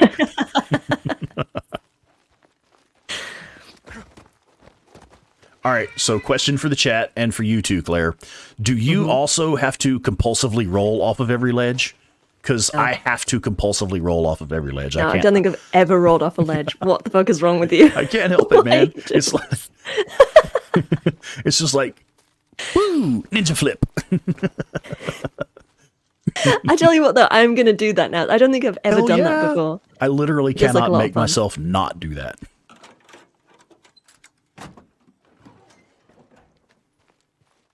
And is anybody else disappointed when you open the hood of a vehicle and it's a suppressor and not scrap? I'm always like, oh, I don't need a suppressor. I need some Well, scrap. I actually like it because I never go to the merchants to buy the suppressor. That's fair. So Yeah, I'm like, yeah, woo! you're right. Suppressor. Needed that. It's a score for you, huh? Yeah. Again, though, that's the difference in the playstyle. Sure. No shit. Hell of a setup. Now I don't currently have a suppressor for my rifle, so I can't just roll through here with the BFG. I mean, I guess I could actually. Could. Yeah, I could. Let them know you're coming. Yeah, right. Drop the first guy. It's like, this is what's going to happen to Yeah. the rest Guess of you what, motherfuckers. everybody? Right. You Get guys ready. are fucked. Bam.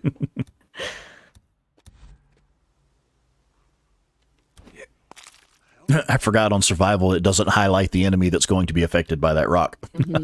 Yep. Yeah, seriously, survival, or I'm sorry, hard 2 is my absolute favorite difficulty.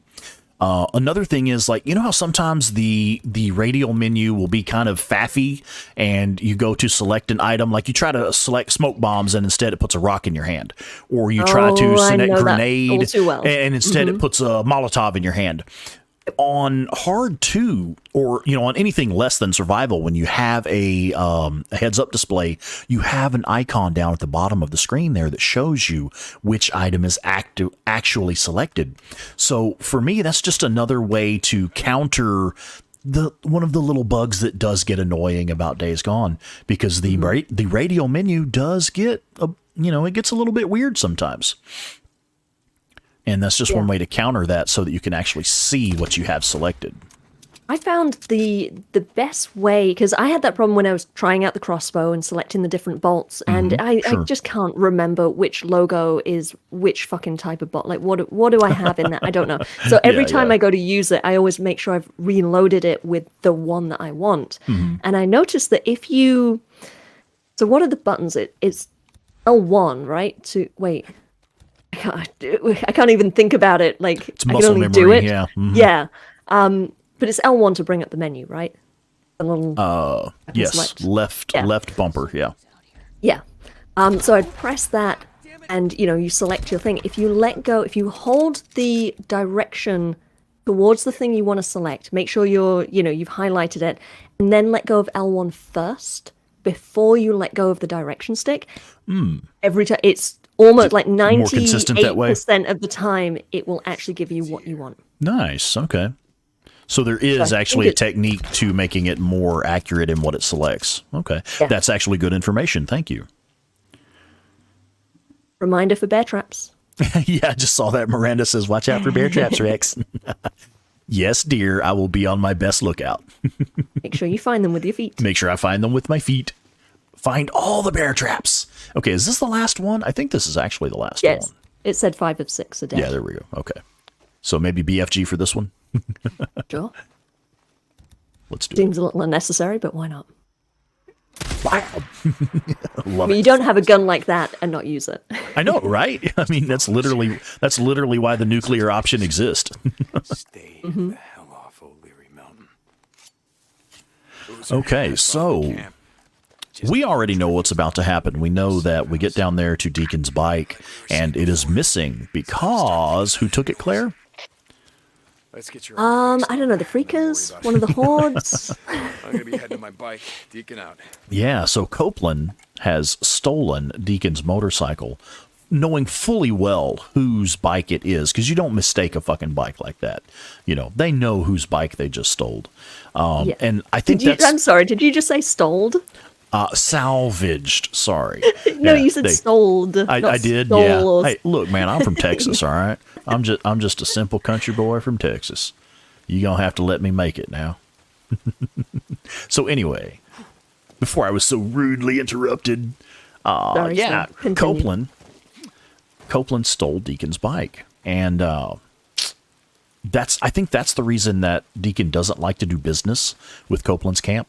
He would literally rather do business with a known slaver than deal with Copeland, because Copeland cannot be trusted.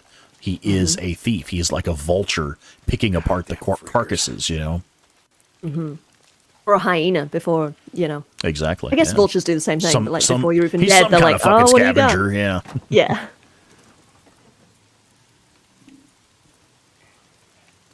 Oh, Quasimodo wanted to vote for the crossbow. Sorry, dude. Oh, you're sorry, far brother. too late. You thought you were going to get away with that, didn't you, sir?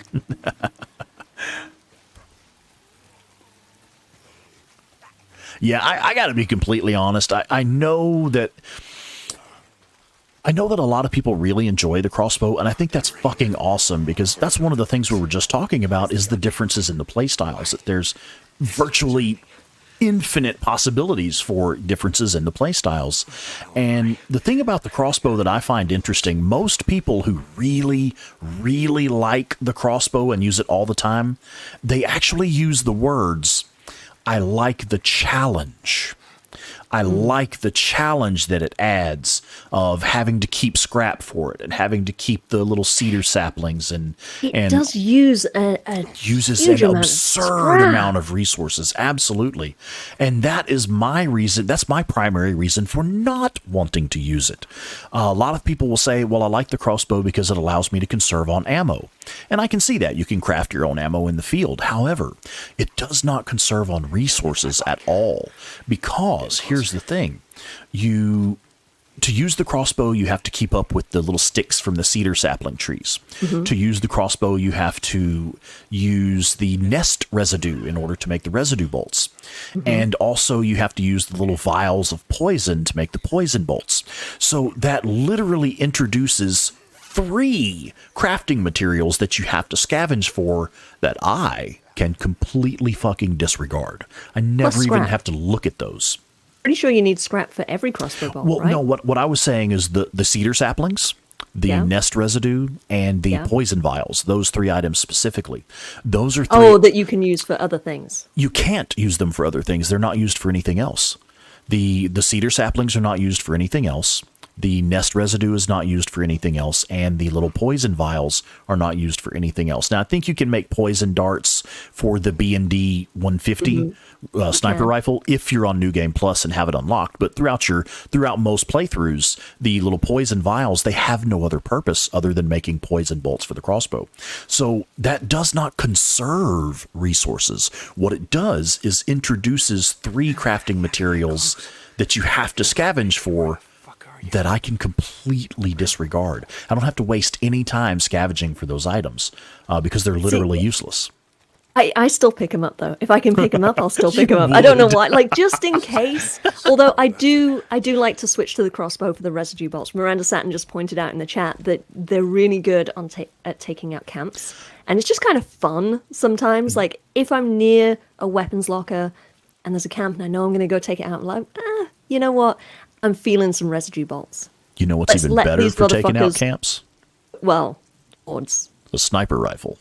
Oh, okay. I thought you were going to say hordes, because that's also a fun thing. If I can be just that idea of like sitting back and letting them take care of each other, and just like let them go at it. Yeah, but it takes so long, and they're not that effective at killing each other. If I can be on the next hill over and take out the entire camp with headshots from a sniper rifle, why would you waste time sitting around watching them kill each other? Because you're playing to win the game, whereas the rest of us are playing to experience the game. That's a fair statement. All right. I'll allow you that one. Foot race to Copeland's camp. Let's see if we can beat the guy back to Copeland's camp. All right. You know, that's one of the few scenes that Sam Witwer did not do the motion capture for Deacon. And you can tell, really? If you watch the body language closely, you can tell that is not Sam Witwer doing the motion capture in that one scene right there. How do you know that? How that did you is something that Sam Witwer mentioned in one of his live streams. Sam Witwer does live streams on his Twitch channel, and every now and then he will do Days Gone. And so I was actually watching one of his live streams of Days Gone, and he mentioned that in one of those live streams. Hey, I think we're fixing to take him. Oh, no, he just pulled ahead. Let's take a shortcut. But yeah, I thought that was just a really cool fact. I love watching Sam Witwer's live streams because when he shares little things like that, you know, it's incredible. Little details that you wouldn't know any other way. Ninja flip. Damn, I think that put me behind Skid. I think that put me behind him. I lost time doing my ninja flip. Okay, I think I'm going to win. Open up. Deacon St. John for the win. Round of applause. Yeah, woohoo! And then he just runs past you at the end. Yeah, As right. You're like, It's oh, like he still got in there, yeah. it's me, don't shoot me. So, hey, I did a playthrough recently. I think it was on a recent live stream that I did where one of the freakers followed us all the way to the camp here, and they would not open the gate to trigger this cutscene because there was a freaker at the gate. They would not open the gate. I had to actually... Oh, no. Yeah, I had to take out the freaker before they would open the gate to trigger this cutscene. Yeah, it was pretty crazy. I was like, that's cool, you know. It's like, hey, I guess you guys didn't make it back in time because we're not opening that gate, you know. Hey, I haven't seen you around lately. You've been too busy to notice. Nose down. You work hard, they feed you. Yeah, camper's life. Yeah, camper's life. I read a book once, Zen and the Art of Bike Repair. You ever read it? No, I didn't have a lot of time. Okay, it was the Halloween stream. Yeah, that's right. That was our special Halloween stream that we did. Yeah, Made all the Right grease on. monkeys read it. I knew it was recent, but I couldn't remember exactly when. Great peace of mind, it said. I was watching that. I must have missed that bit. Oh, okay. Must have stepped away to do something. Yeah. Yeah? Oh, you don't want that one. You don't want that one. It just came off the truck. I mean, some dumb son of a bitch left it out. in the Some shit. dumb son of a Rusted bitch up left it good. out in the shit, Rode rusted hard, up too. good. The fool who wrote it Didn't even have a fuel pump Is that right? Yeah, that's right. like this one. The hell, this one. We just partied it out. It didn't even have a fuel pump. We could have used that. Man, fuel pump like this one? Okay. Like this one, Manny. Okay. See, now when I said fool, what I meant was the fools that brought that bike in. See, they didn't tie that shit down properly. So The fools that brought that bike in. Yeah, Let's talk. we know what you meant.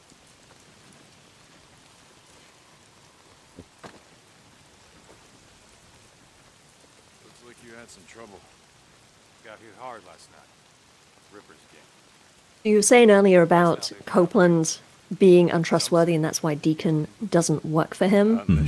Because there's a lot of clues here that it's not spelled out super explicitly, but there are a lot of clues that, you know, Deacon just needs to be kind of forced or blackmailed in a way to work for Copeland. But you're right that he does work for Tucker, who is a slaver. She runs a literal slave camp. Like everything else. Fun fact, the next episode of the podcast is all about Tucker, and I do actually do a little mention of the Copeland dynamic. Oh, yeah. But yeah, that episode drops literally in about an hour or so. It's going to be coming No out. shit. Okay. Yeah. So right after you've watched this, we can all go listen to the You podcast. can go catch the next episode of the podcast. Hey, you know, actually, that is fucking brilliant timing. Good job. Yeah, good girl. I Yeah. like I that. always- That's pretty cool, yeah. I always release them on Wednesday, Mm-hmm. but I set it up because I have it edited and I just have it scheduled to release. And I have it set up to release at just after midnight Eastern time. So Right on. it's actually, I think, well, is it Eastern time? I don't know. Whatever time zone One it's of those in. fucking it time might be. zones. It might be an hour or so the other side of Eastern time. I'm not sure because it just it's like the interface isn't that great. It doesn't really tell you. It just sort of Oh, right. lets right, you yeah. schedule a time. So I'm like, okay, 12:01 on Wednesday. But then I noticed that it actually drops at like 8 p.m. or 8:30 or whatever, 9:01, whatever time I've set it for. So yeah, you actually get it Tuesday night if you're in California. Okay. Tell you Is that just another reason you live in California? find his stash. So I can get shit early. Yeah, right. Everyone else has to wait till Wednesday. I get it Tuesday night. Do that. It's still the same time. Let's see what we can do for you. But it's also helpful because I have to manually upload it to YouTube. So Oh, yeah, that's I don't right. want to be doing that at Yeah, midnight. right. Dig, salvage. I'll try to keep that in mind. I would like to know more of the backstory on Copeland's scar. By the way, nice hat. The Rager Bear. Rager Bear, yeah. I remember hearing that, but I'd like to... Where do you get that? Is that from the art book? It is. It's in the art book. Ah, I got one of Which I those have for my right behind birthday. me. I got one of those for my birthday. I was so fucking excited. That is literally one of the best fucking birthday presents I've ever gotten in my life. Okay. So cool. So, fuck, I collect the art books for all the games that I'm into. I have Yeah. Assassin's Creed, I have Uncharted, I have The Last of Us, and now I have Days Gone. Right on. Say now, I've had it for months. For like forever. I'm actually flipping through it right now. I'm trying to find the Copeland. Oh yeah, if you fucking find bit. that, yeah, share that with us. Hell yeah. I unfortunately have not had enough time to like really nerd out over the book yet. Because it's like I may have to take a vacation so I can just really put some time into it. Like, hey, why are these Here we pages all stuck together? So, Copeland's casting sheet. He wears coveralls that droop on him like sails in a windless sky, and he almost looks buried in a hunter's jacket covered with empty pockets. Copeland is missing his right ear. A scar cuts partway down from behind his temple to his lower jaw, the result of a run-in with a rager bear. Copeland is the leader of Copeland's Camp, a survivor encampment in the Cascade Wilderness. A hardcore survivalist before the world ended, Copeland is a master at setting traps and hunting. He has an aversion to all things government and believes the feds were the ones who brought down civilization. Every week he broadcasts on his station, Radio Free Oregon, in which he spells out all of his truther conspiracies about how the world ended. Nice. It's his casting sheet. Yeah, it's a Right little on, character okay. bio. That's cool. Yeah, I have a cool picture of Copeland's scar that I captured from the camp on my Instagram. Oh, cool. Now, wait a minute. So you were hanging out in camp long enough to take a picture of Copeland? Yeah. I thought you didn't go to That's camps. all I did. No, but I mean, when you have to come in to get a job. Oh, And I was okay. like, hang on, while we're getting this job, just keep still a minute. Let me Yeah, get my right. camera. While we're here. Yeah. Let me get my Olympus OM10. God knows how we're going to develop this film later, but you can all figure it out. Yeah. So Hunter says that you have a great voice for narration, Miss Claire. Oh, thank you. I actually have honed my, I guess, narration skills, my reading skills, whatever you want to say, like my, reading out loud voice from doing pitches for movies and TV shows, which is what I do for a living as a screenwriter. I pitch a lot of shit that never gets picked up. That's my job. You gonna keep an eye out for that one too? Jesus, Deacon, Luke points out if Copeland is missing his right ear, he only needs one headphone to do his radio show. Fair enough. Yeah, okay. That is a true statement. Manny? Nice. Okay, There's actually so... there's two characters that are missing an ear. Because Wade later loses his ear. Oh, yeah, right. And that's his right ear. Is it? I believe so, yeah. Yeah. Yeah, it's it was pretty shitty. I did this a long time ago. I put up a video of clearing that camp with like all headshots from the BFG, and I think I titled it "Wait, I Can't Ear You" or some shit. It's fucking ridiculous, but that's what was bouncing around in my head at the time. Yeah, I mean, old men and their puns, right? Oh, look there. See, the I was license literally plate about to frame zoom in on that. Yeah. Oh wait, what were you saying? on the the SEW 392. That'd make a pretty cool tattoo, wouldn't it? I think I'm gonna get that as a tattoo. Yeah. It's so super like obscure, and no one is gonna know what the fuck it means except people who pop open a lot of car trunks in Days Gone, and they'll be like, "No fucking way! Right. Is that a Days Gone tattoo?" Yeah, that sounds badass. All right, so the first thing we have to do here is fix the fucking bike. Got to fix my paint job, man. It has got to be. Solid Can black. I make a request? With the Can I World make a War II shirt. request?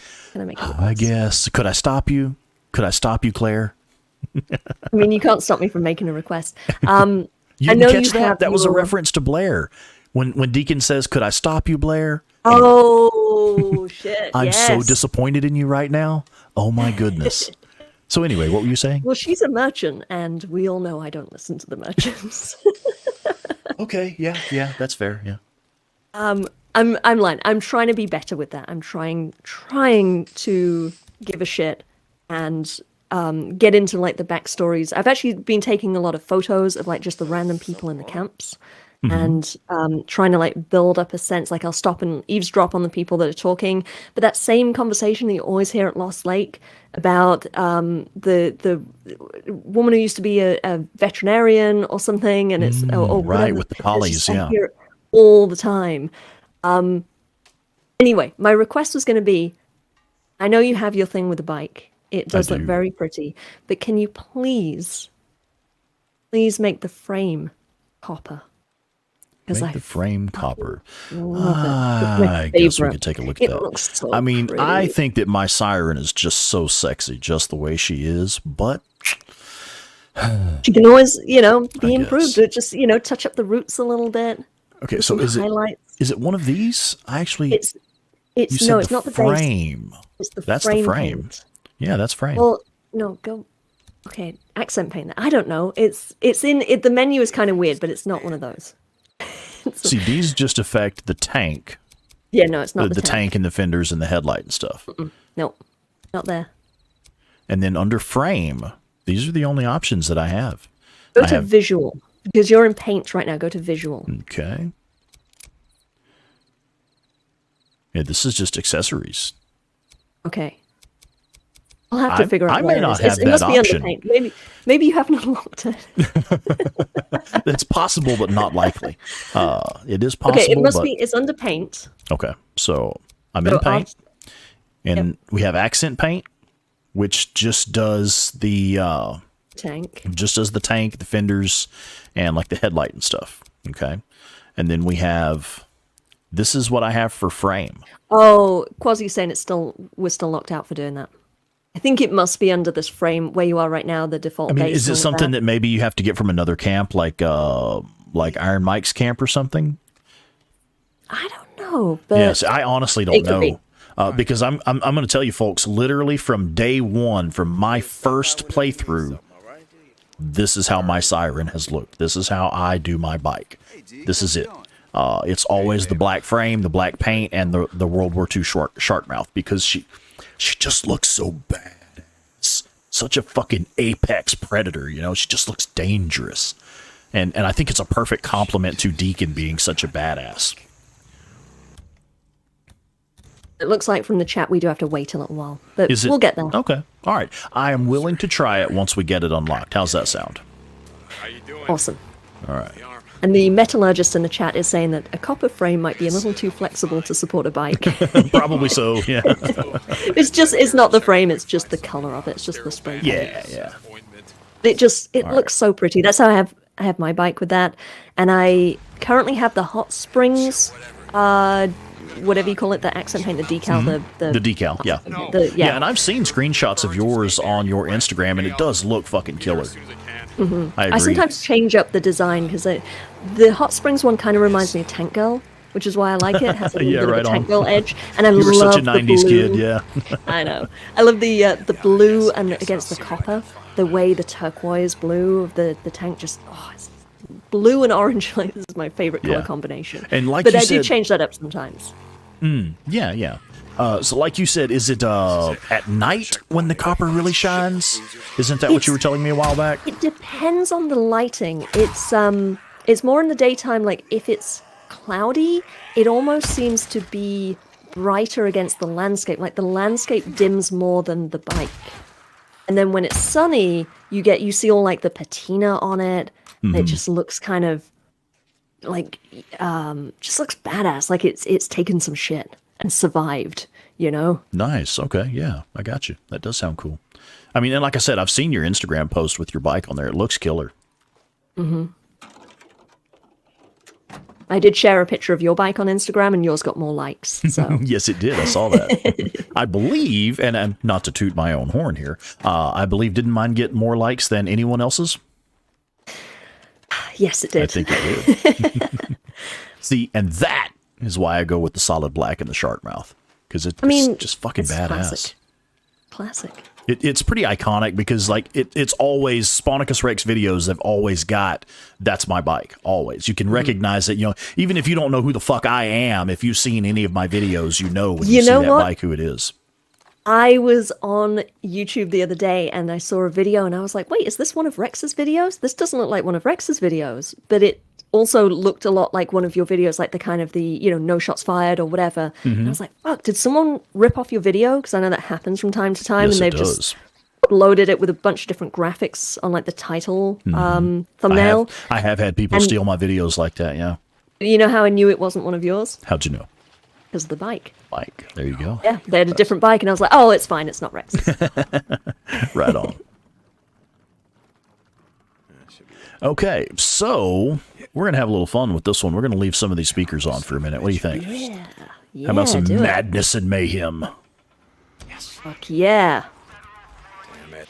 That's gonna bring them all down on me. You know, since you like the chaos. And Rex is immediately like, oh shit, what did I do? Oh no. No, I like to localize it, Speakers. and I like to localize it and have just one speaker on, so that, you know, they all converge on that one location. Yeah.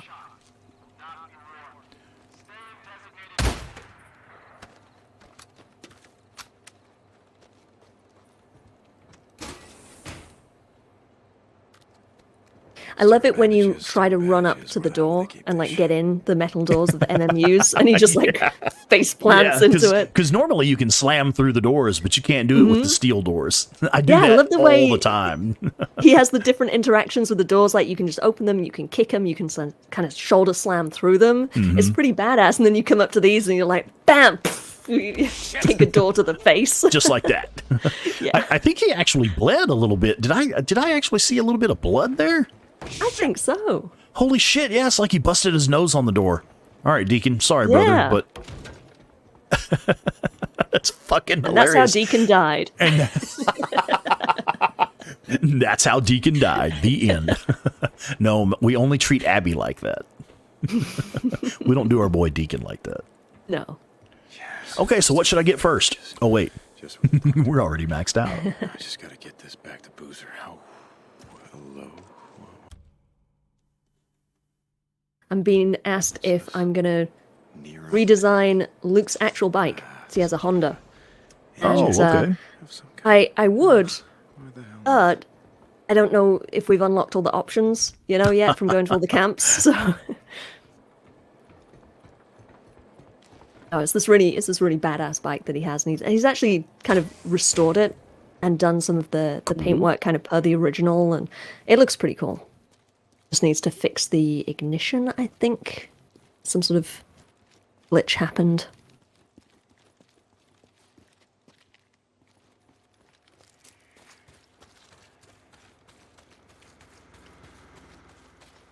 So what are you doing now, sir? You're just running around in circles. I forgot where the fuel can was, because I went up here to the fuel can to pull it off the back of this wrecker truck here, but it wasn't there because we'd already used it, which I don't think I really need fuel.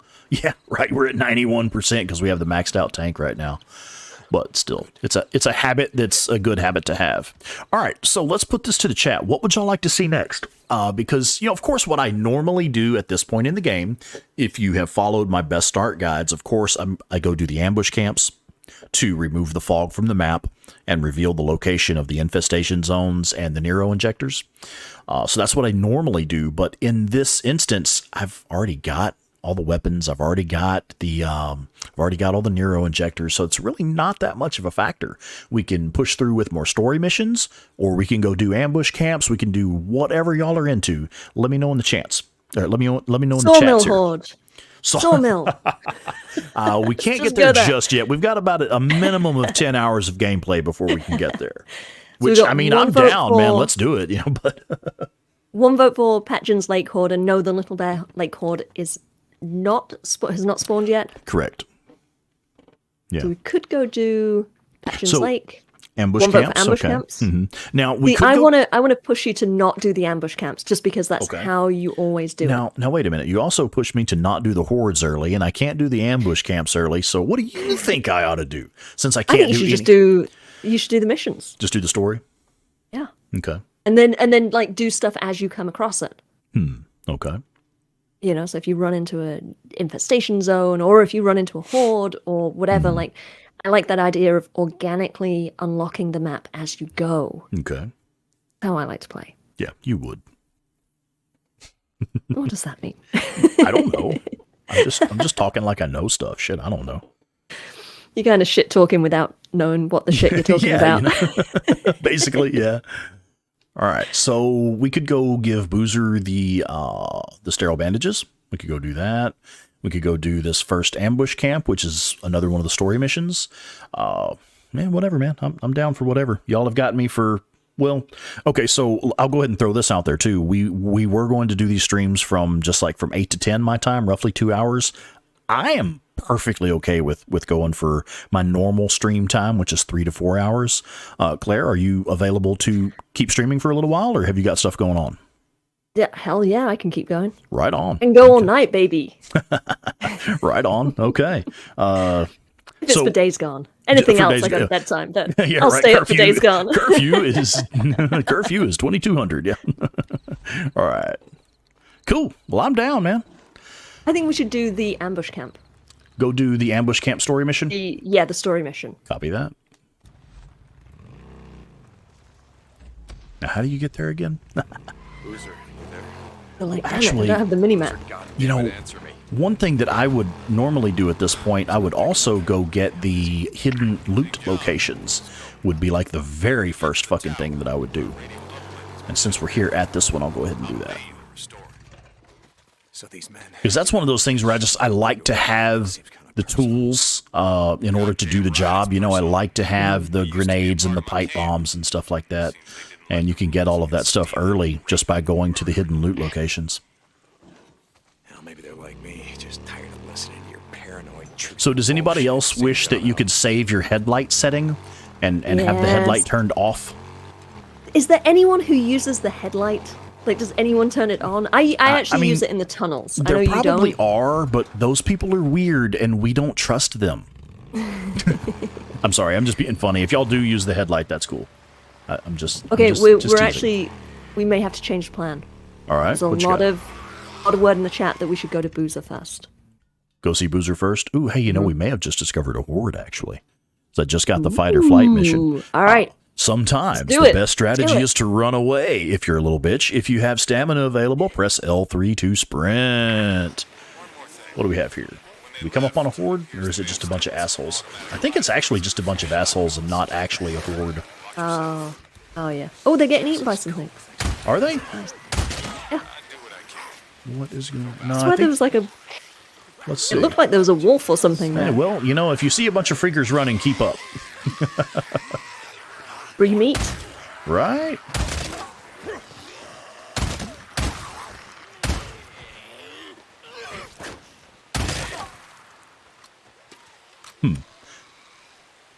So there may... It kind of sounds like there's a horde nearby, or is it just these random freaks that I'm hearing? It might be the sound of the river that I'm hearing, actually. 'Cause I don't think there is a horde near. Okay, let's go take care of our boy Boozer. Sounds good. Yeah, that's just right over here. We're almost there anyway. And I don't know what it is about the Cascades region here, the heavily wooded area. In every other map of the game, everywhere from Belknap to I-97 and Crater Lake, I know where stuff is just by driving there. But in the wooded area of the Cascades here, I get lost. I get lost all the time. Like, sometimes I'm like, oh, okay, I know where I'm at. But quite often, I just stay lost in this area. Mm-hmm. I mean, it's by design. They want you to feel yeah. just completely lost. Lost and it's in the all woods. It's the very similar nature of every trail. They have the same kind of look to them. Right. And they go, like, nothing is square. Everything's, like, diagonal and slightly off where you think the trail is going to go. Mm-hmm. Very easy to get lost. Lost in the woods. It's a good job we don't go hiking. We just get completely lost. I know, right? Well, I mean, it has its appeal. I actually do like getting lost. Do Like you? when I'm driving and stuff, I like just... It's the chaos of the world. There might be something wrong with me. But I find it really hard. I have a really good sense of direction. Like, wickedly good. So for me to get lost is quite the novelty. I'm like, ooh, I just don't know where I am. It's a This new is awesome. experience for you. Okay. Yeah, and I'm like really good at reading directions based on, you know, like the position of the sun or the position of the moon or the stars. I'm really good at reading maps, and I'm just, like I said, I have a really good sense of direction. So when I get lost, it is just that little thrill, but it's really, you know, I feel confident that I can find my way. I can't stay lost. Come on, let me see that. Come on. Nice. All right. Oh, I'm being questioned. Quasimodo's Oh, what's he saying? casting doubt on me. Waiting for Luke to respond. Thanks, brother. Look, I'll be better, okay? I'm gonna be fine. I see one of the statements there. The river does actually sound like a horde. Sometimes you can't tell. You'll have the sounds of a river nearby, and it's like I can't put my finger on the similarity exactly what makes it sound the same. But sometimes when there's flowing water nearby, it kind of sounds like a horde stomping around nearby too. Mm-hmm. It's that sort of that chatter noise because they have that sort of voices kind of rolling just together. kind of a burbling, gurgling kind of sound. Yeah. Wow. So here's a little side note here. The only thing that I do not like about using the BFG and the auto shotgun is the way that the magazines clip into each other. That just bugs the shit out of me. Yeah, because you have the round drum magazine from the auto shotgun clips into the extended magazine on the BFG. And it just bugs the shit out of me, man. The BFG, is that, can you even carry that on your back? And especially like getting on and off the bike and running through the forest and because swinging the sword blade at. Like when he has it out like this, that is actually how it's carried in the field. That right there is, because that's not something you could just, I guess you could strap it on your back, but shit's going to get in the way, especially with everything else that he's carrying. Because, those things are fucking huge in real life. Right. Okay, so we got Boozer his medicine. What are we doing now? Are we going to go and do this next story mission? Stopping Patriots. Go do that one? Okay.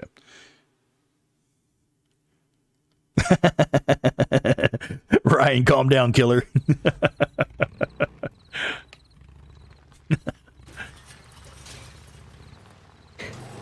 I think he's making fun of your accent, ma'am. I get that. That's fine. Just a little,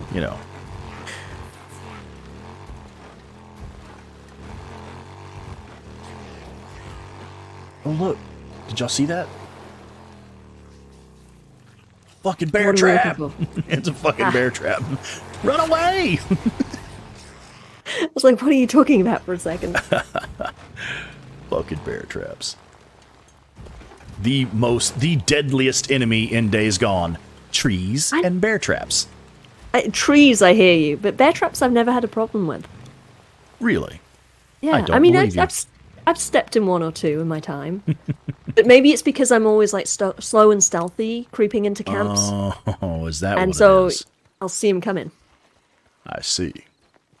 I don't believe you.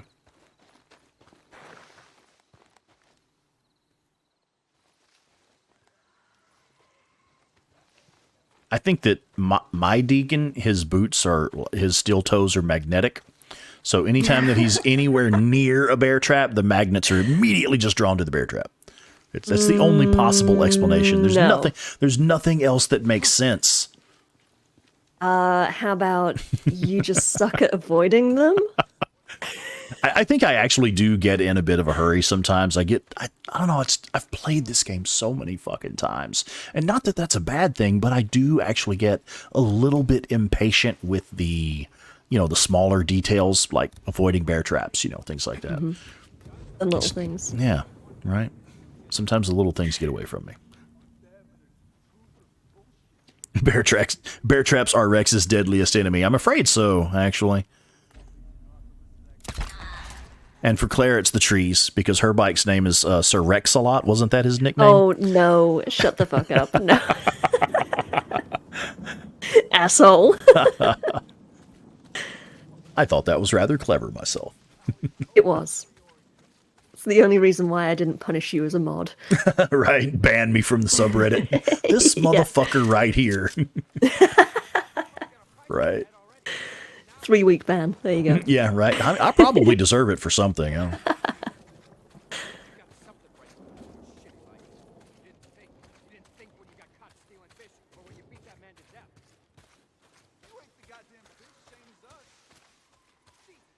Oh, now Luke's giving me shit because I did step in a bear trap twice. I think it wasn't the same one. I knew it. I was playing like you, Spawnicus. I was just kind of running in and gunning the fuck out of everyone and just running into bear traps willy-nilly. And normally my playstyle I avoid the bear traps. But when I'm emulating your playstyle, I run so into now the bear it's my traps. fault. Okay. No, it's just your strategy. It's just part of your tactics. Yeah, I mean, I like to make sure that things actually work. It's kind of like when you start a new game and you have to jump off of something to see if there's fall damage, or when you have to walk into the fire to see if there's fire damage. Well, I like to step in the bear traps and see if there's bear trap damage.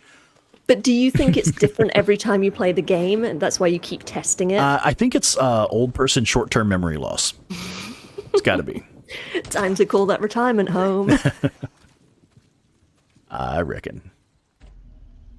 Can we do it? Nice. Man, I fucking love that SMP9.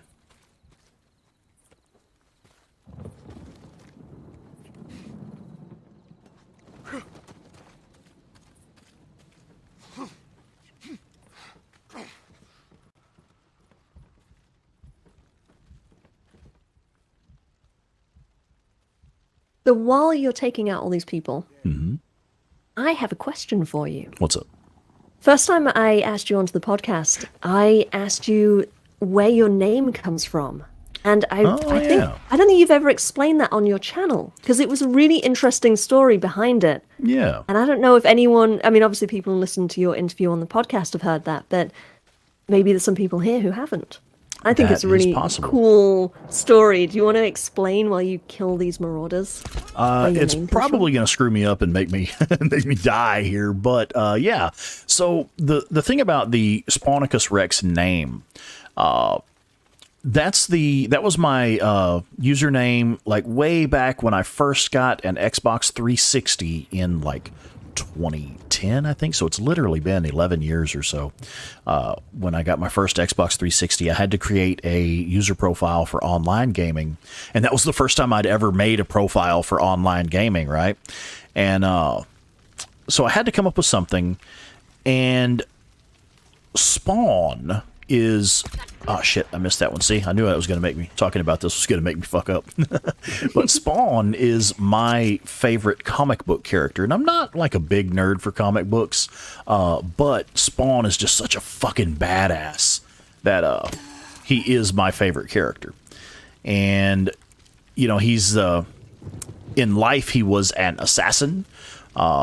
The assassin with the highest kill count of all time. You know, you've got historical figures like Hitler and Mussolini and guys like that who are responsible for, you know, millions of deaths, but not as individuals, where Al Simmons, the man who becomes Spawn, has the highest kill count as an individual. So it's just a total fucking badass. And then, of course, Spawn, the story of Spawn at its core is in fact a love story. Like, yes, there's you know, demons and assassins and brutal killings and stuff, but at its core it is a love story, because when Al Simmons dies, he goes to hell because he's a fucking assassin. And he gets to hell and he makes a deal with the devil to come back and see his wife one last time. And that is how the devil gets to him. He gives him the opportunity to see his wife one last time. And so anyway, yeah, he's a total badass, but, you know, he's also a bit of a romantic. And then you have, that's where the Spawn part comes in. And then Spartacus is one of my favorite historical figures, an actual real character from history. And he was a slave to the Roman Empire. And he was forced to become a killer for their entertainment, and of course became such a fucking badass that he was able to start a revolution against the Roman Empire that was, I don't know that it was very nearly successful, but it was more successful than most other uprisings against Roman oppression. It is hard to go up against the Roman Empire. Absolutely. I mean, literally time was what it took to take them out. You know, I mean, it devoured, the snake devoured its own tail eventually. But so anyway, his campaign was in fact very successful. He had a lot of military successes. And the thing is, he was trained to fight one-on-one, or, you know, one against a handful of other gladiators, not really trained in the tactics of, like, large scale battles and stuff. And that was what ruined their uprising, was the fact that they were basically just a bunch of gladiators and not trained soldiers. But he was just such a fucking badass who killed for entertainment. So that's where the Spawnicus comes from, Spawn and Spartacus. And then Rex is, not only does it mean king. Here we go, fucking up again while I'm trying to talk. Not only does it mean king, but also, that's my favorite dinosaur, is the Tyrannosaurus Rex. So that's where that comes from, SpawnicusRex. And it also ties into things like, enemies spawning in a video game and respawning when you die, and all of that shit. So it basically just covers all of those aspects. Wrecking things. And wrecking, yeah. Right. If you spell it as WRECKS Rex, then hey, Spawnicus Rex, like, especially when there's trees around. So I am getting reports here that some of my audio is cutting out. So I may actually let me back off from the mic a little bit. I might be a little bit too loud on the mic there. Maybe it just too excited. Maybe it just can't handle all this voice. That's a little better. Yeah, you was kind of clipping the ends of your words. Okay, yeah, that must be what it is. I need to, there is stuff that, there's a lot of shit I need to get, but one of the things that I need to get is one of those interfaces that lets you, it will basically edit your sound file in real time while you're live streaming, and it will, it'll limit your upper limit so you're not clipping and stuff like that, and all of that. So yeah, that's just something else I need to do. I've actually got one in my shopping cart on Amazon right now, and I'm pretty much just waiting for the next check from Google AdSense to come in, my next ad revenue check. And once that comes in, I'll be getting one of those, or real soon. I can't promise that it's going to be on the very next one, but it'll be pretty fucking soon. It's definitely on the list. Okay. You're still getting a little bit of clip in there. Seriously? Yeah, I don't know if anyone else is hearing it. That's what I'm hearing. I don't know if it's because I'm hearing your voice through Discord. It could be. It very well could be. Yeah. So it might just be on my end. So let's put that to the chat. Folks, is there any problem with my mic audio? Is it clipping? Do y'all hear it cutting in and out? So we're not sure if it's the Discord chat or if it's actually, live in real time. All right. It's almost like the audio ducking, or not the audio, the thing that the noise gate. That's what I'm looking for. It's like the noise gate is cutting in a little too soon. Well, I have all of that stuff disabled, so that shouldn't even, that particularly should not be a problem. Okay, everyone's saying it's fine, so it's just for me. It must just be Discord. No, it's just you. Being a bit, Don't shoot it's being a bit glitchy. Yeah, it could be. See, now this scene here that we're watching, this is a real important character point for Deacon and us understanding his kind of code of not hurting unarmed women. And that's a theme that comes up again and again and again throughout the game. All right, let's see. And it's also your first one of your first opportunities to pick up this crappy ass little 22 rifle, which in real life is actually a really fun little rifle, but it's not something I'd want to use as a weapon in the zombie apocalypse. Mm-hmm. Here it is.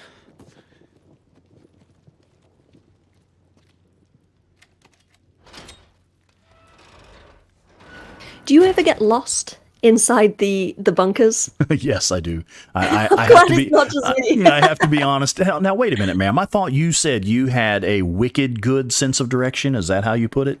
And you get lost in these little bitty bunkers.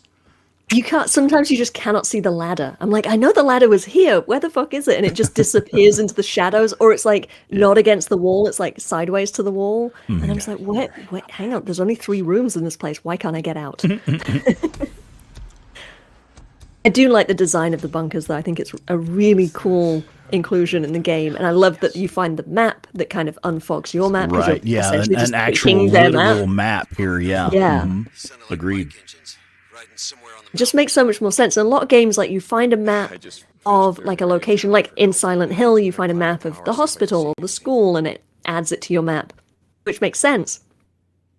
I don't know, there's something about this just feels a little more organic, a little more realistic. Yeah, I agree. Now, the one thing that really just bugs the fuck out of me is the way Deacon leaves this fucking hatch open. When he goes down in the bunker and he leaves the hatch open, oh my God, that just bugs the piss out of me. Because it's like, you know, any random freaker could wander along and fall in there, you know, and then, you know, you're in there sleeping, which I know you never do that. But I was going to say, why would you go back in there? Who cares? But I mean, you could just be down there, getting your recipe and, whatever you do in those bunkers, you know, I mean, whenever it's one of those I'll be in my bunk moments, you know. Appreciating the gun locker and the MG55. Yes, exactly. So when these things, you know, it's natural. These things happen. And I don't want a fucking freaker fall in there with me while I'm in my bunk. Taking a nap. Yes, as they call it. Yeah. The drop on me. Lucky for me, she was out of ammo. Oh yeah, Headhunter points out there is that gnarly Ripper bunker that's all like gross inside. I love that one. It looks like, you know, where the freakers smear shit everywhere. It's like, oh my God, how the fuck y'all sleep in there, dude? I mean, I'm pretty sure that's what they do. I'm pretty sure that's what it's supposed to be. Yeah, it probably is, yeah. Which Deacon still camps out in that one every now and then in my playthrough. Jesus, what a You know, if it's the nearest bunk, you know, it is what it is. see what the hell Boozer's talking about. When you got to take care of some business. I mean, these things happen. We're right. Someone's on the mountain. I see smoke from their campfire. Son of a bitch. I knew I heard something. Where are they? I'm gonna head out there. No, god damn it, Boozer. Gotta get your arm healed up so we can ride the hell out of here. I'll take care of it. So this is interesting to me. This particular part here, they introduce the mechanic of climbing up to higher elevations to look for smoke on the horizon to find ambush camps. Okay. And that's the smoke on the horizon indicates an ambush camp, like what we're doing right here. You can find these ambush camps simply by exploring, looking for smoke on the horizon, things like that. And these are the ones that open up the map around you.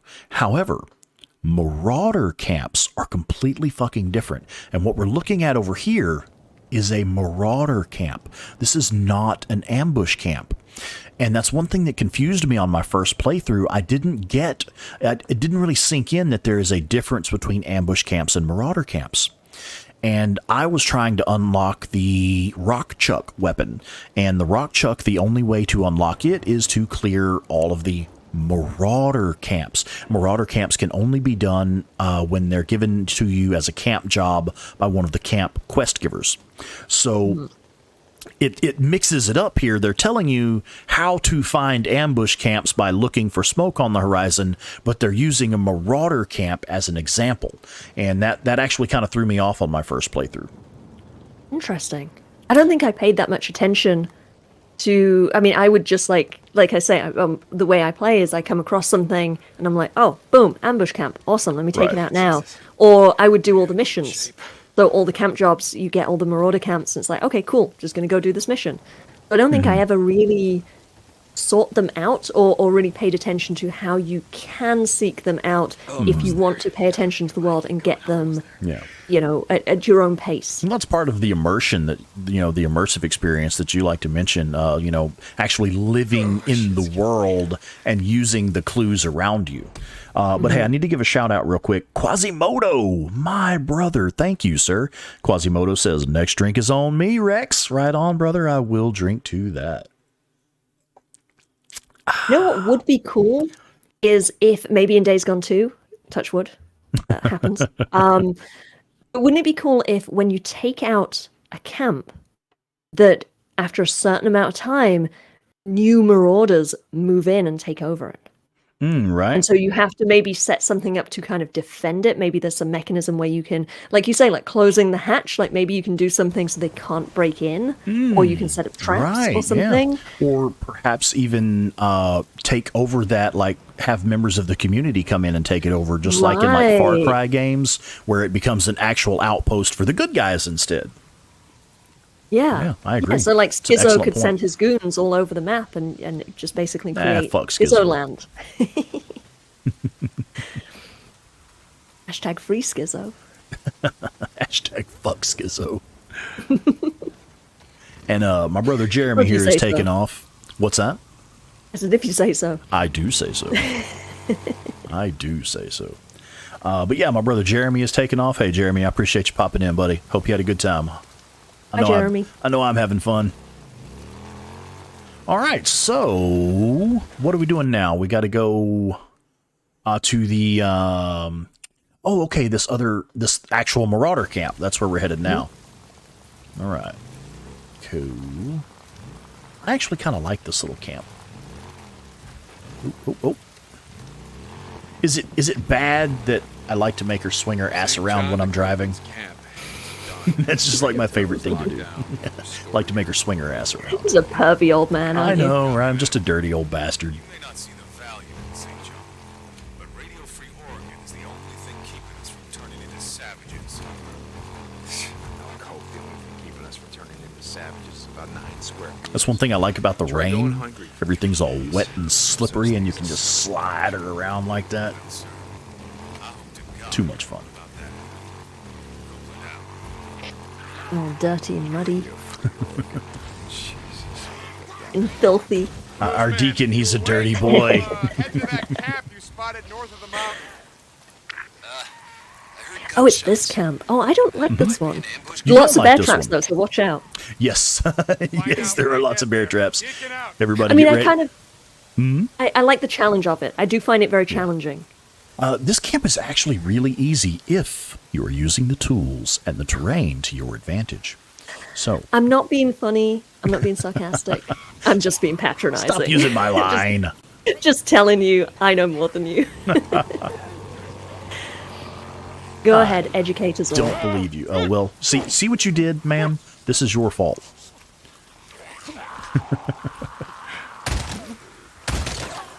So yeah, what I was going to say is, I have forgotten what I was going to say. This camp is easy if. Right, if you use the terrain to your advantage, we're fixing to die. Fucking Survival 2, man. Survival 2 ain't no punk. So anyway, yeah, what we're going to do is we're actually going to approach this camp from the other side, and I'll show y'all the right way to do this camp.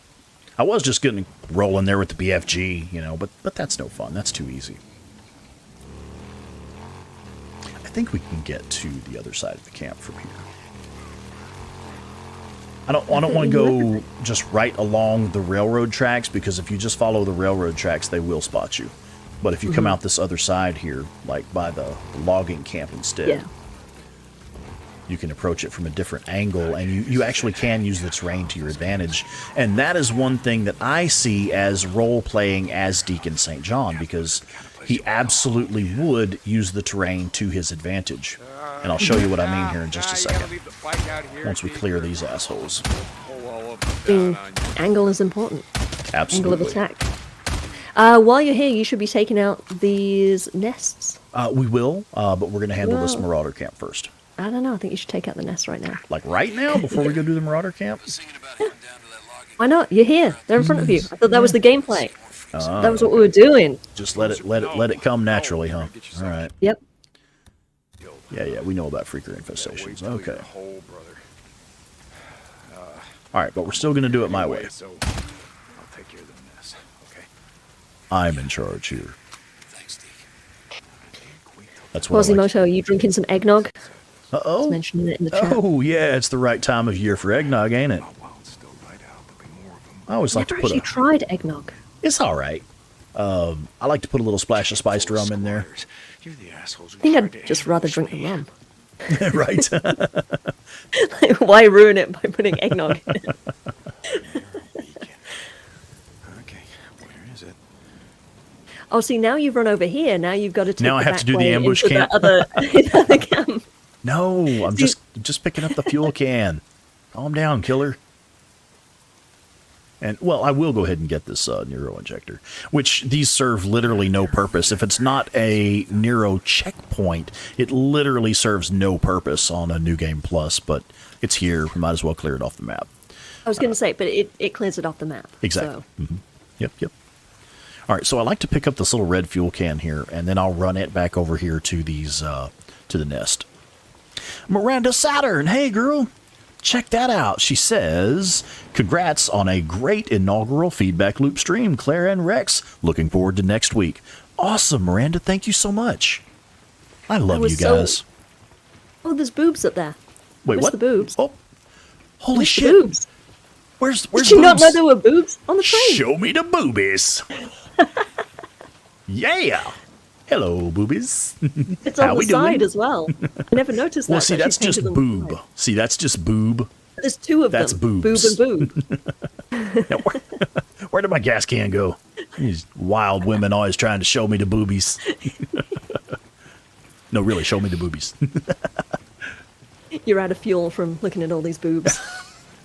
Right. It's so childish. It's an exhausting experience. Yeah, probably going to hell for that one. Just to add it to the list. Okay, so I know it's like a long ways to go, but you can use that red fuel can, and keeping up with Molotovs, or I'm sorry, keeping up with kerosene specifically is one of the hardest parts of the early hours of Days Gone. So any time that you can use these red fuel cans to your advantage and not have to waste kerosene. Did y'all see that shit? Look at that. This fucking thing. It's throwing the gas can around. Did you see the video someone posted on Reddit of a marauder or someone getting dragged into a sleeper net? Yeah, I think that was I don't know how to pronounce this username, but I believe it's Prakoon, Praquoon. Yeah, And that's then fucking someone else awesome. followed up with another video. I think it was a different Reddit user had another video of the same thing. They were trying to confirm that actually happened. They caught it as well. Yeah. But yeah, it's like you roll up on an ambush camp or a marauder camp or whatever it was, and the freakers are out and they're like engaged in battle with the marauders, and one of them just grabs a human and drags them backwards into the nest. Yeah. And then they're just gone.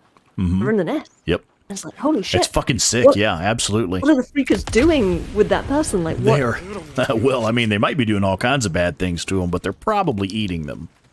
I know, but like the idea of like that, because normally they just attack them, and then the person drops dead, and then it's like, okay, dinner time. Yeah. But the idea of like taking them to a place, I mean, it's maybe a little symbol of the growing dragging them intelligence back of to the their freakers. lair to eat them rather than just eating them right there in the wild. Yeah. Yeah, it's like the freakers have a little element of strategy, and maybe it's just a little hint at their growing intelligence. That is a very good point. Yeah. And I've only seen that happen a few times. It is actually exceedingly rare that you actually see that. But yeah, when you do see it, Deacon even makes a comment about it, about how fucked up it is. He's like, oh, that's a terrible way to go. And if Deacon St. John is saying, ooh, that's a terrible way to go, it's Yeah. fucking bad, right? Yep. So let me give a shout out here to my brother Ryan. Ryan says, it's a pleasure to listen to my boy, and Claire has a nicer voice to compliment it. Right on. Thank you, brother. Thank you.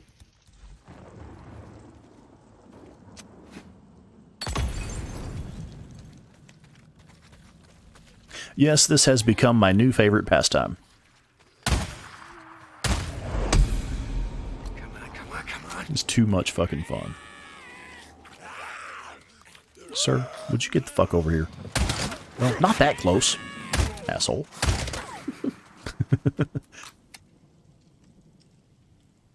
Okay, I think that's all of them. In this area, in this Did specific you get the location. pop-up thing? Oh, you're not going to go over to the other side and take out the rest of them? We might as well. I mean, I'm under orders to clear these nests, so we might as well fucking do it right. Oh, God, that blows up real good. More in here? Yep. So here's another interesting way to conserve kerosene. This particular barrel right here will ignite that nest. Gotcha, like that. I was going to make a comment about the barrels because they're all over this area, and it feels like this is where you should fight a breaker or some sort of boss battle. Yeah. Like that's what it looks like. It looks like it's set up to be an arena for some sort of, boss battle. Yeah. And it's not. It's just I mean, it's scary the first time you play this. There's a lot of nests. There are like 6 of them, I think. Yes. Yeah. And freakers everywhere, and I always end up here at night, like you are right now, so sort of wandering around. But yeah, you never come back here. There's no reason to come back to this area. Yeah. I think that because this is a large infestation area with, what would we say, it was a 6 nest here. That's the purpose that the barrels serve. Because if you're not doing things like getting the SMP9 early, and if you're not on New Game Plus where you have kick-ass weapons during this part, this area is actually really challenging because there are so many freaks roaming around, especially if you're here at night. And I think that all these barrels here, it's to help you eliminate these freaks while you're still early game with early game weapons. Yeah, you're probably correct. I think you are most of the time correct. I don't know about all that. We all have our moments. Every once in a while, the blind squirrel finds a nut. Every squirrel trying to get a nut. So this shit right here, that's where the pop-up comes in. I was literally aiming down sights for a headshot, and the pop-up card comes up and interrupts combat. It would be You still super got it cool. anyway. I mean, yeah. I mean, we still handled our business, you know, but it's just one of those things, you know, that really, really terrible design decision. But Spawnicus still wrecks. Yes, he does. Especially when there's trees around. You want our trust? You gotta earn it. This is Mark Copeland for Radio Free Oregon. You know, I bet I've got enough stuff to craft me some goodies. What else can we make here? That's great. Yeah, I've got a small pipe. I could do something with that. I could actually make me a couple of napalm Molotovs. That sounds like fun. And what else do we have? Maybe we can make some goodies here. A couple of remote bombs. Yeah, we could do that. What else do we have? Proximity bombs. Let's do... Yeah, I don't want to do a lot of those. How do you prioritize which bombs you make? I don't. It's literally just whatever the fuck I've got that I can use at the time. Now, actually, I just fucked up because I should have said smoke bombs. You ask which bombs I prioritize? It should have been smoke bombs. Because smoke bombs are just one of my favorite toys in the game. I like using them against the animals, the wolves, runners, and mountain lions. I like using them against those animals to make them throw up. It's just fucking hilarious. I do that and then I fuck up because I'm too busy laughing at them throwing up and I forget to kill them. I'm like, oh shit, I throws should off be your doing game plan, huh? Right. So there's that, which is just fucking hilarious. But then also like breakers and reachers. If you have the executioner skill, you can use the smoke bombs to put the breakers and reachers in a vulnerable state where they are then vulnerable to your stealth assassination kill. I always use the flashbangs on the breakers, but I know you said Yes. you've had trouble with those. I have. Right? On the PC version, I have been having trouble with the flashbangs not working the way that they are supposed to. It pretty much takes a direct hit now, so I don't know if they have just decreased the area of effect or if it's actually like just something where it's like inconsistent now. So I pretty much just always use the smoke bombs, which I like using the flashbangs because flashbangs can simply be purchased from a merchant. They do not require any crafting materials. Where the smoke bombs, you have to craft those. Now, there are locations where you can pick them up, but generally you have to craft them. Just to interrupt, we have a request in the chat to use an attractor bomb thrown into the camp to attract some freaks to take out these guys. And maybe clear some of the bear traps for you. Are there enough freaks around? I don't see... Hang on. Clear all the bear traps? I don't know. Let's take a look around. I mean, that's an excellent suggestion, and I do love using the infected in the game to take out the human enemies. I don't see any freakers running around. You know, it's a sad day when you can't find a freak, but I don't see any, so I don't think that tactic is going to work right now. What we could have done is had you burn all the nests, not kill any of the freakers, and then just right. fucking run through this camp. Sure. Avoid as many bear traps as That you can. would have been fun, actually. Now you tell me. Okay, so looks like our suppressor is shot. I didn't think about that. My suppressor was out of durability. So I just fired that one shot and alerted the entire camp. But that's okay. We still have options. Hey, buddy. When you said you had a good strategy for this, you mean just pick a spot and shoot them? I mean, yeah, actually, that is the strategy. You could have fucking done that from any angle. What you do, though, you come in from this side. You can see how the land slants up here. You come in from this side, and you have the elevation, which gives you, it gives you the superior field of view over the camp. And you can just lead them to this ledge right here using rocks, and you can actually take them out pretty easily. So this is the method that I normally use for taking out this camp. I come in from the high side of the camp and use the terrain to my advantage. Come on, buddy. Your preferred position. Exactly. Everybody's got their preferred position. Several.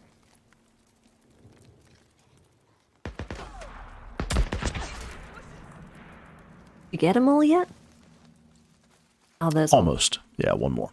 Yeah, and since I like to come in from the high side here, one could deduce I like to be on top. Sorry, I couldn't help it. That was too fucking easy.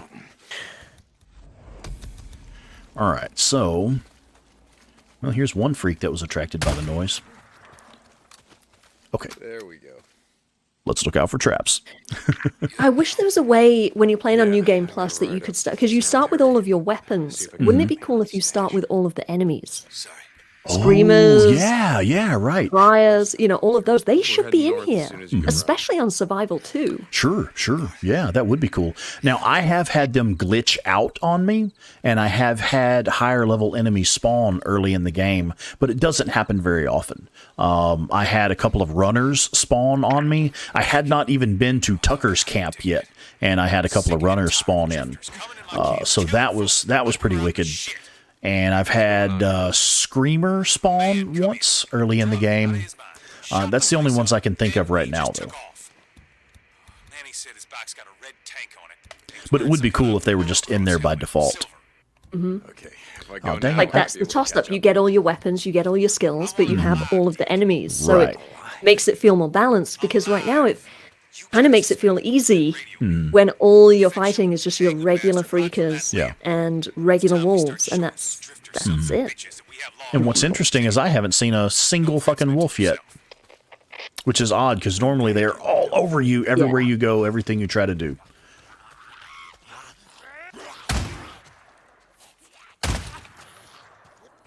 I remember my first playthrough being so afraid of running into a cougar. Because they kind of big it up, like it's on the loading screen, it gives you the little hint of like, watch out for cougars, they'll stalk you, and I'm like, oh shit, there's one stalking me right now, fuck. And then I didn't see one for ages. Who's man now? They are pretty badass, I like the cougars. Yeah, I love the way they move. Yeah, I know, I just kind of... Okay, so we did that ambush camp, or marauder camp, rather, the correct designator for that type of camp. We did that marauder camp, and we did these nests. While we're in the neighborhood, let's pop over here to this other loot location. Okay. And landing damage, I actually didn't land that hard. Calm down, guys. Okay. Now, this is an interesting thing. A lot of times when you're going to this loot location, there is a ambush waiting for you. And if you see this little blue car off to your left over here, off to the left of the loot location. Oh, yeah, that's the one that they blow up and roll down the hill. There will be an ambush there. So what I like to do, again, playing as Deacon St. John, I like to launch a counter ambush. And when I do that, I will use the terrain to my advantage. I come down to the low side of this hill so that the enemies do not have line of sight on me. And then I pop up behind them with superior elevation. Again, I like to be on top. I think you just use fancy words to describe the way everyone plays video games. Well, I mean, sure, why not? I'm just giving you a hard time.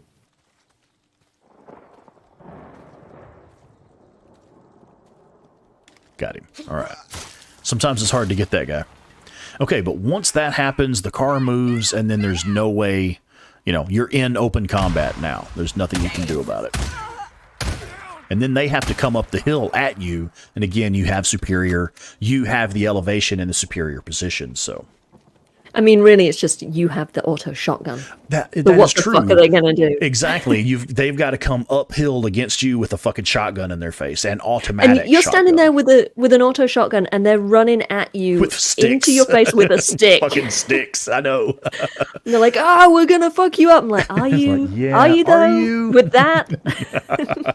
Mine's bigger and more powerful. Yeah.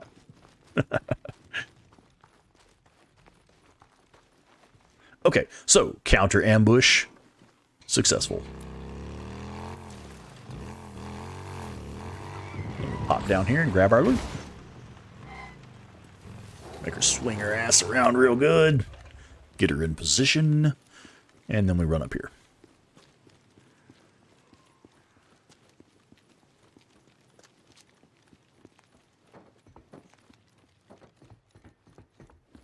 Yeah, to me, this is an absolute game changer in the early game. Once you learn even just one or two of these locations where you can pick up these loot items, it changes the way you can play the game. And it's part of being able to dominate the battlefield.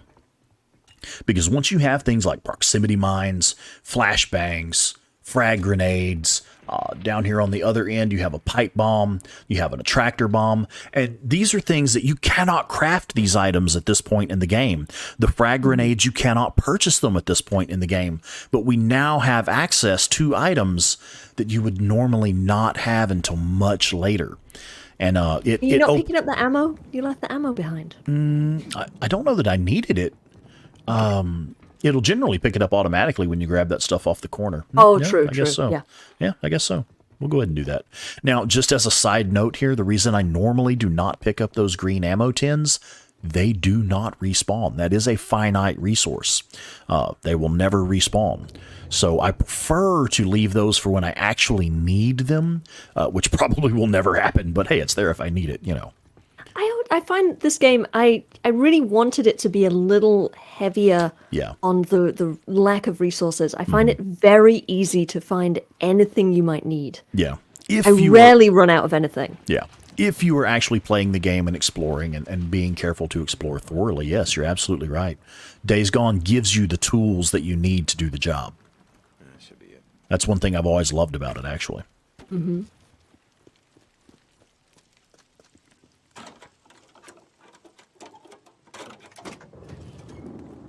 Okay, now we're actually maxed out on ammo. Oh, but I need to reload some magazines here. Need to reload the magazine on the SMP9. Reload the magazine on the BFG. There we go. Now, another thing that some of you may have noticed if you know Days Gone pretty well, I am on a New Game Plus, but these weapons still have their extended magazines. That is something that they fixed on the PC version. On the PlayStation version, when you PS4 or PS5, when you start a New Game Plus, you do not get to keep your magazine extensions. You have to either purchase them again or unlock them again through gameplay.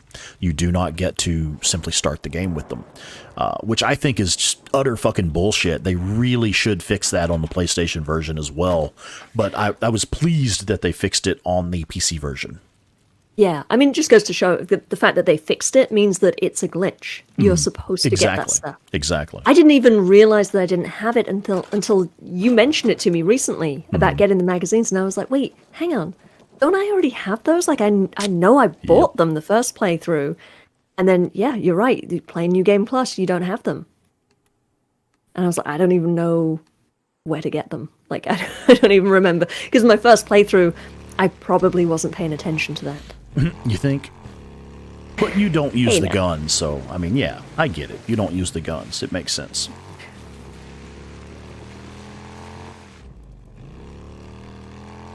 So what mission are you doing now? This is the drugged out of his mind. I believe this is going to be the first motorcycle chase mission.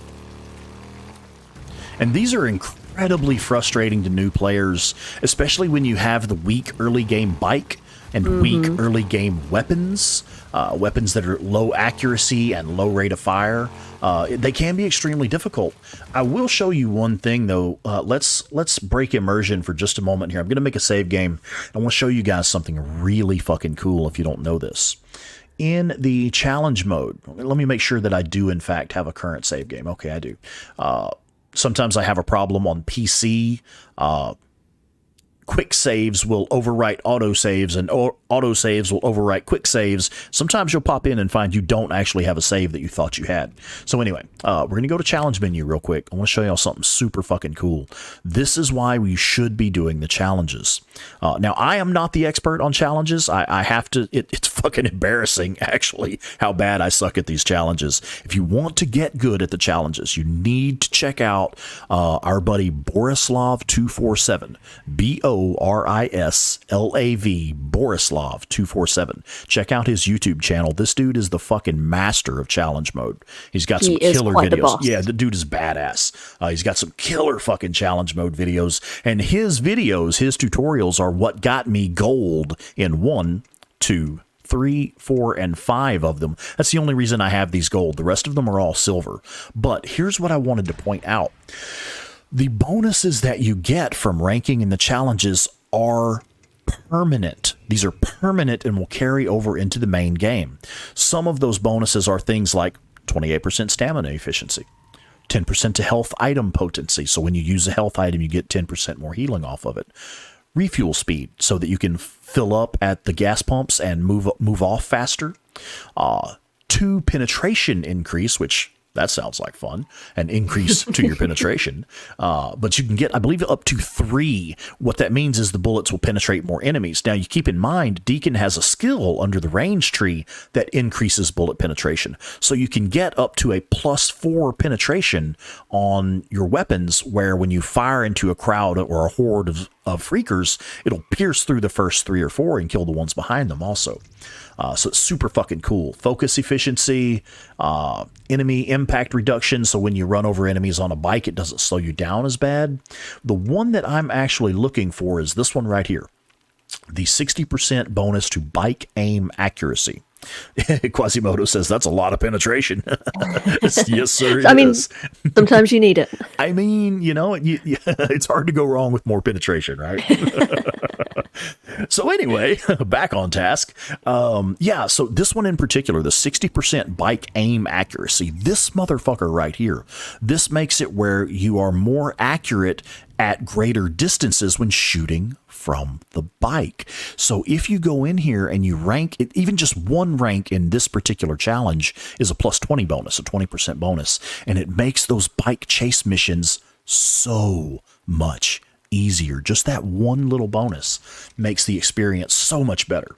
So that's why I wanted to show that, because we're about to talk about the bike chase missions. I have a question for you before you leave the challenge menu. I know you already have, but you posted a video on Reddit recently and on your channel. You did a whole bunch of Sawmill Horde run-throughs. I don't know if they're on your channel yet. They were on Reddit. Right. And there was one thing I asked you about your videos, which is, why do you leave it in focus while you're reloading? Oh, yeah. And because I didn't get that, because I'm impatient. Sure. I'm like, reload out of focus so as to not waste the focus, and also waste my fucking time watching him reload for 10 fucking seconds or however long it takes. But you said that this must be one of the patches, because I don't have the skill like, the way you do it with whatever you've unlocked. While you're reloading, the focus, even in focus mode, the focus is refilling. Mm-hmm. Is that right? Correct. That is correct. Is that one of the patches? And that is actually, I mean, you can tell right there you're a very perceptive person, because most people do not catch that. That's a damn good spot there, because it's one of those expert tactics. I'm glad you brought that up, because the whole point of this is to show really advanced tactics. And that's the thing. This helps, but it isn't necessary. Getting a rank in this challenge gives you increased focus regeneration. Okay, so there's that 15% increased focus regeneration. Let's go back into the actual game. We'll load up that save game, and I'll show you the other skills that are required and why it works. But what you do basically is, if you have the skill that eliminates reloading no longer drains focus. I think it's one of these guys right here, under pressure. The under pressure skill under the ranged tree, it makes it where you no longer consume focus when reloading a ranged weapon. So normally when you reload a weapon, if you're in focus mode, your focus is draining while you're in the process of reloading that weapon. So that's one of those things that it wastes your focus if you're still using it while you're while you're trying to reload the weapon. So if you have this skill, it eliminates that. And if you pop a focus cocktail, which significantly increases your focus regeneration, you can literally reload your weapon. You can fall back, reload your weapon to get ready for the next wave of enemies, and you can literally watch your focus meter refill while you are reloading the weapon in slow motion, and you use that time in slow motion to observe the movements of the horde. It gives you time to examine the battlefield and plan your next few steps. Because you always want to try and be at least 2 steps ahead of the action on the battlefield whenever possible. And that's one of those tricks that I use to get me ahead of the action on the battlefield. So yes, having that challenge mode bonus, the increase to focus regeneration, that helps. But the tactic itself works if you just have that skill under pressure and if you pop a focus cocktail right before you enter combat. So yeah, good eye. That's one of those really advanced tactics that most people never even put 2 and 2 together on that one. Yep, sorry, I guess I went off on a tangent there for a minute, but you did ask. Yeah, no, you're good. Let's go kill some things now. Let's go kill some stuff, yeah, right on. Let's get back in the game. I just want to know their names. Who cope? But yeah, I mean, that's the whole point of this stream, is to really dive into the advanced tactics.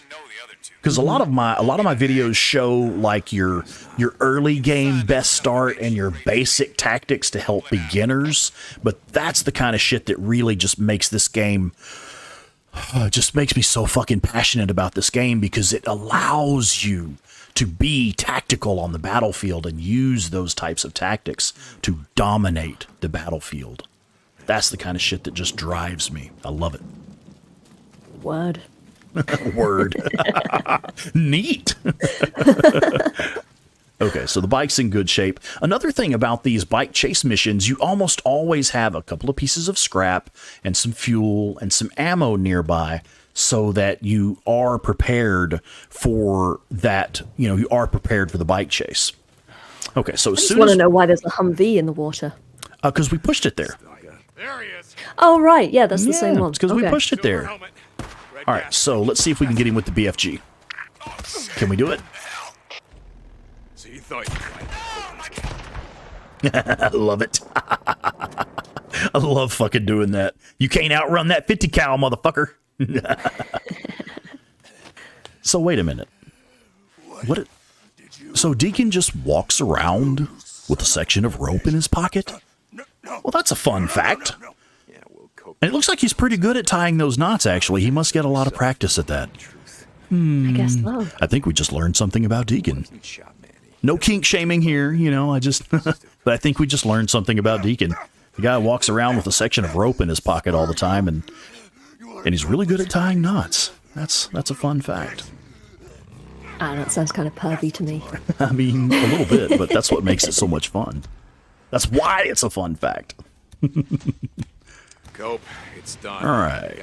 So, what's next? Are we going to still do story missions, or what do we want to do? We have some of the map cleared out. We could do some ambush camps. We could actually go do the Death Train Horde. Ooh. Yeah. Well, how about that ambush camp? That's the closest thing to you. All right. Copy that. So, this is another opportunity to show some more advanced tactics. Mark down these coordinates and send you. Is this the one up on the hill? Yeah, and you can come in the back way? Yes, that is correct. You can use the back door on this camp. Yeah, he's alive. And I won't promise you if you ease your way into it, it's actually a lot of fun.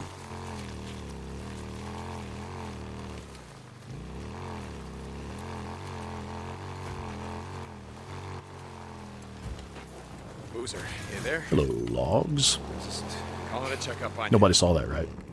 No, don't worry. No one's watching. Okay. Yeah, nobody's watching anyway. As soon as we get that arm patched up, we'll ride north. Okay, so Definitely not clipping that and putting it on Reddit right now. So if you, again, use the terrain to your advantage and explore a little bit, you can actually find hidden entrances to a lot of the ambush camps. Or not a lot. Sorry, I got to interrupt. Ryan knows what's up. Zip ties, duct tape, chloroform. It's a man who's done some things. My brother. Yeah, so by the way, folks, this is the dude I grew up with.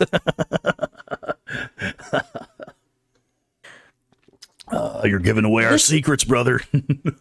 This way that you're about to come into this camp is Yes. I think the one of the earliest things I did in the game was finding this entrance. Oh, cool. And not realizing there was another way in. And I really like the way he sort of pushes through the bodies and like one of them comes Yes. to life. And yeah. I actually have wow, this is scary. That is fucking badass. Yeah, I actually have a tip that I'm about to show for that as well. So if you come in the main, you can kind of see the trail that you could drive along to come up here. There is a sniper up here that has a killer fucking position. Again, it's all about using the terrain to your advantage and taking advantage of elevation and stuff. The sniper in this spot makes it really difficult to approach this camp from their main entrance. It's also really hard to lead a horde up there. I've tried many I bet times. it would and be. it's Yeah, I've never tried at this camp, difficult. but yeah, I can see that absolutely. So if you use this hidden rear entrance here, if you come in through the back door, ease your way in through the back door, there is a freaker trap here, okay? And one of these freaks is alive and will attack you. I mean, it's basically the camp's alarm system. The freak will attack you, and sometimes it will even ruin your attempt at stealth because you end up opening fire or whatever. The way to do this correctly: equip your weapon. Oh shit, I don't have a suppressor on here. Fuck. Do you have one for the BFG? I think I do, yeah. So let's do that. Normally you would just use your sidearm, but just pop one of them in the head with a headshot. And you may have heard that growl. That lets you know that we just killed that freak. And now it is possible to walk through here safely. Wait, so you just kill any of them? Because it's Any never of that them. first one. It's usually Correct. this one at It's the usually end. the last one that will grab Guy you. there, But as yeah. long as you kill one, you are in the clear. Oh, Quasimodo learned says Rock something Chuck today. would be useful right now. Yeah, right. That's really cool. You just take out that first one, and then you are clear to move through that freaker trap. Which, had you watched my tips and tricks video, ma'am, you would know that already. I've skimmed it. You just skipped over that part. Okay. It's 2 hours long or something. It is, it's like yeah. it's Well, no, excessive. the tips and tricks one isn't quite that long. I think that's the Unlock the SMP9 video that's 2 hours. yeah, that's what I'm thinking of. Yeah. Nobody's got time for that shit. No one wants to watch you play Days Gone for hours. Oh wait, Yeah, I think there's a few thousand people that beg to differ, ma'am. and quite a few watching right now.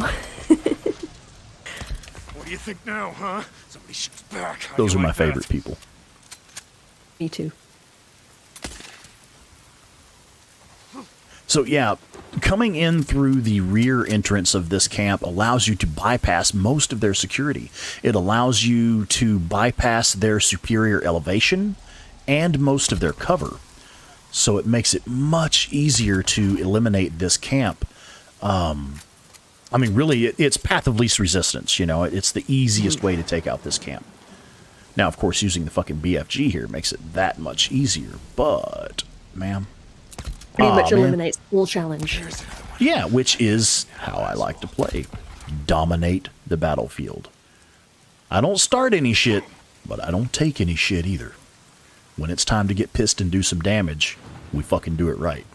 I don't know. I think it counts as starting shit when you just roll in through the back door and kill every Nah, motherfucker they're in the marauders. place. Nobody gives a shit about these guys.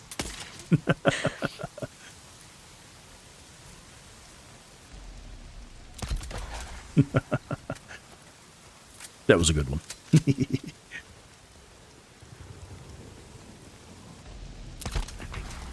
How are we doing on our suppressor? I have one shot left on the suppressor. Okay. See, there's that sniper I was talking about that's got such a good line of sight on the entrance to the camp. I love being able to come up behind them and take them out. You know, come up and grab them and take them by surprise. Mm-hmm. Now, how many do we have left? We only have one left. Okay, nice. Hunter says, I'm glad you said it, Claire. You guys are no fair. There we go. All right. Guess your days of setting in. Bozzy wants to know, how long does that oil can suppressor last? Let's see. I started with, 12 rounds in the magazine? So it's about 12 shots. I don't actually know how many it is. I'm just talking like I know stuff. But I was going to say, how do you know that? Yeah. You can't quite get a full magazine out of it. One full magazine for the BFG. Free Oregon. The truth shall set you free. It's the Wild West again. And some men are acting It would be interesting if it was kind of variable. You know, because you don't know the quality of what you've purchased or what you've pulled out of a car or whatever. That is an interesting point, yeah. That would probably piss me off, though, because I prefer it to be a bit predictable on stuff like that. Right. It's like on the podcast, I was talking to that guy who's into bikes and biking, Josh. Yeah, Josh, and he brought up a good point about how gasoline doesn't last more than just a few months. Correct, yeah, it will break down, yeah. Yeah, so sure. it'd be interesting. I mean, this is 2 years after, Yes, you know, Yeah, the gas absolutely. pumps are being filled. So it'd be cool if, like, you pick up a can of gas and you put it in the bike, and it's like, oh no, this is. Oh shit! this is I bad. just trashed my engine, and now I've got to run Yeah. fuel injector cleaner through it, Yeah. or fuel system cleaner through it. Which, Or even if it just doesn't last as long, like the fuel efficiency.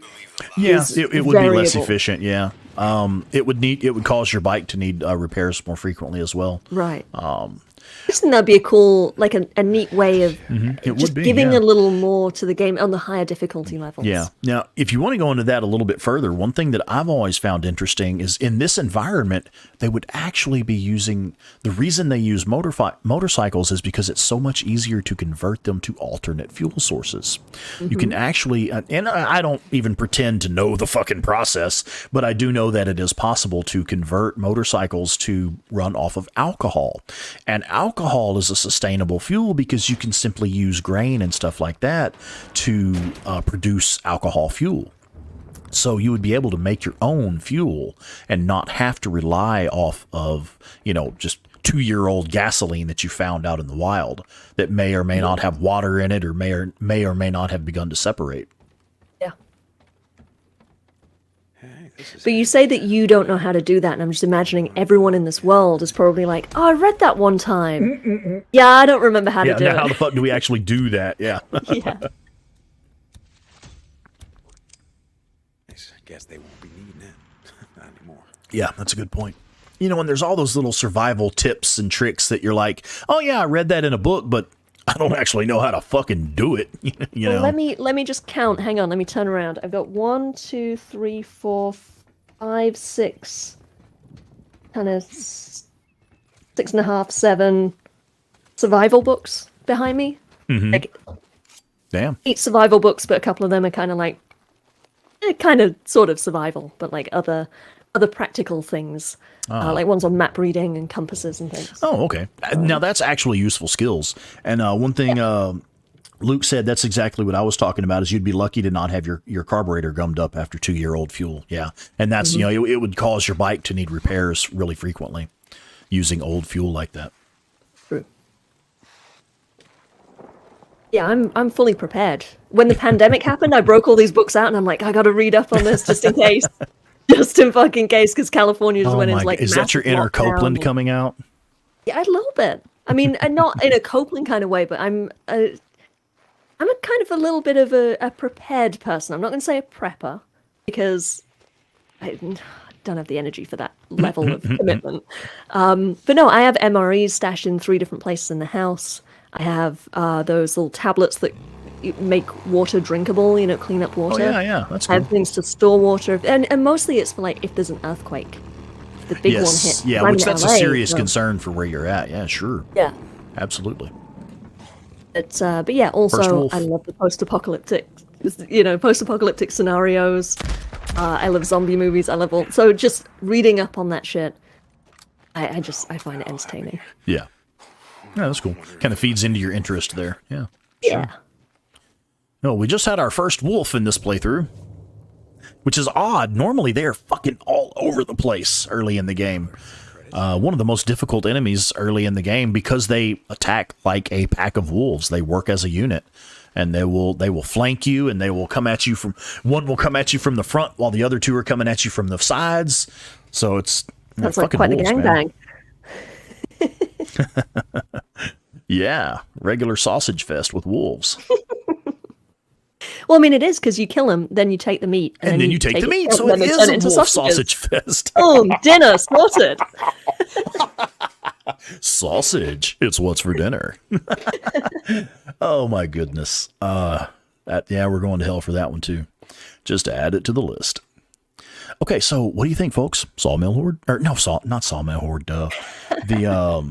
The Death Train Horde. No. Oh, Death Train. Yeah, let's do Hell Death Train. yeah. All right, let's rock and roll. And we're just going to go in with the shit we have right now. Not going to go equip, I'm not going to go get the MG55 or anything like that. We don't need it for a horde of this size. Well, this wolf pack was a bit scattered out, weren't they?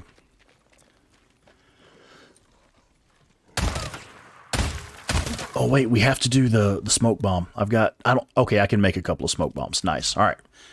Let's show everybody what happens when you use a smoke bomb on the wolves. Here, boy.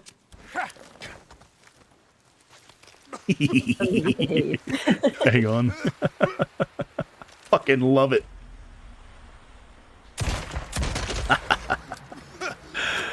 That's awesome.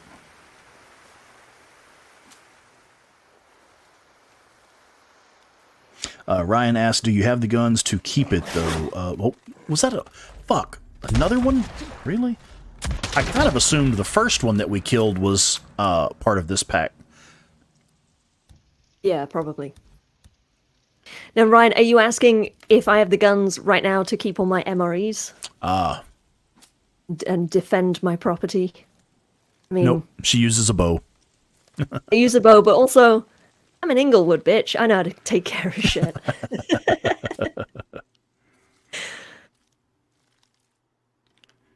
All right, so we got some wolf sausages. Let's go take out this horde. We got to do at least one horde tonight, and then we can shut it down. Then go have a sausage party. Love that wolf meat. Copy that. It's furry sausage. Ew.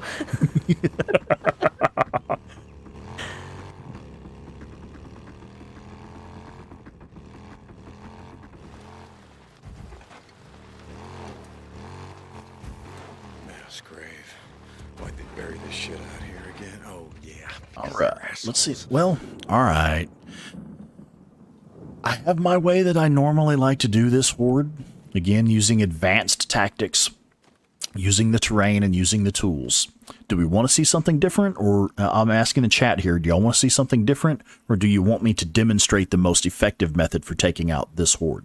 What are we doing tonight? Let me know in the chat. So what are some of our options?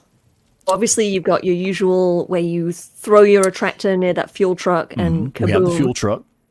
We also have, there is a red fuel can here, or not a red fuel can, I mean to say a red barrel here. Barrel. There is a explosive box over there. And then there also, you can't see it from here, but just down the road there, kind of under the train cars, there is one of those red explosive boxes there, and there's another red barrel here. So there really are a lot of options for, how you can do this one. It's not necessary to do it the same way every time. So I am interested to see what y'all think. Do you want me to demonstrate the most effective tactic, or do you want to just kind of bust in there and see what happens? Now, I do have one vote here for the effective method, my personal favorite, and just start shooting and play it by ear. Okay, so I need a tiebreaker, folks. Grenades into the train car, then start shooting. Yeah, but you're the same person that said start shooting and play it by ear. I need a tiebreaker vote. What about, I'm going to suggest an alternative. What about basically doing your effective method, but finding a new way to do it? Find a new effective method. It's the same kind of strategy, but not using that fuel truck. So here's what we'll do. We'll do both, right? Let's make a save game. I'm going to make an actual save here. Let me make an actual hard save. We'll save over this one. Okay, so we have an actual save game now. And we can do both. We can just run in here and fuck shit up and see what happens. And then we'll use the more effective method. Okay? How's that sound? Does that sound cool? Yeah, I think so. Right on. All right. So, Quasimodo said just run in there, toss a grenade. Oh, fire up the Nero base without cutting the speakers. That should cause some fucking chaos. Y'all want to do that? I don't know if that's good chaos, though. Yeah, oh, is that not the good kind of chaos? I mean, it's fucking That's chaos, just all right. chaos. Yeah, freakers everywhere, man. All right, so, yeah, we'll start with a grenade right in the train car since they're all clustered up for us. Right there. We'll go to the SMP-9 when they come this way. Here, ooh, that was a good one. That got a lot of them. Actually, let's use a flashbang. No, hang on. Come here, buddy.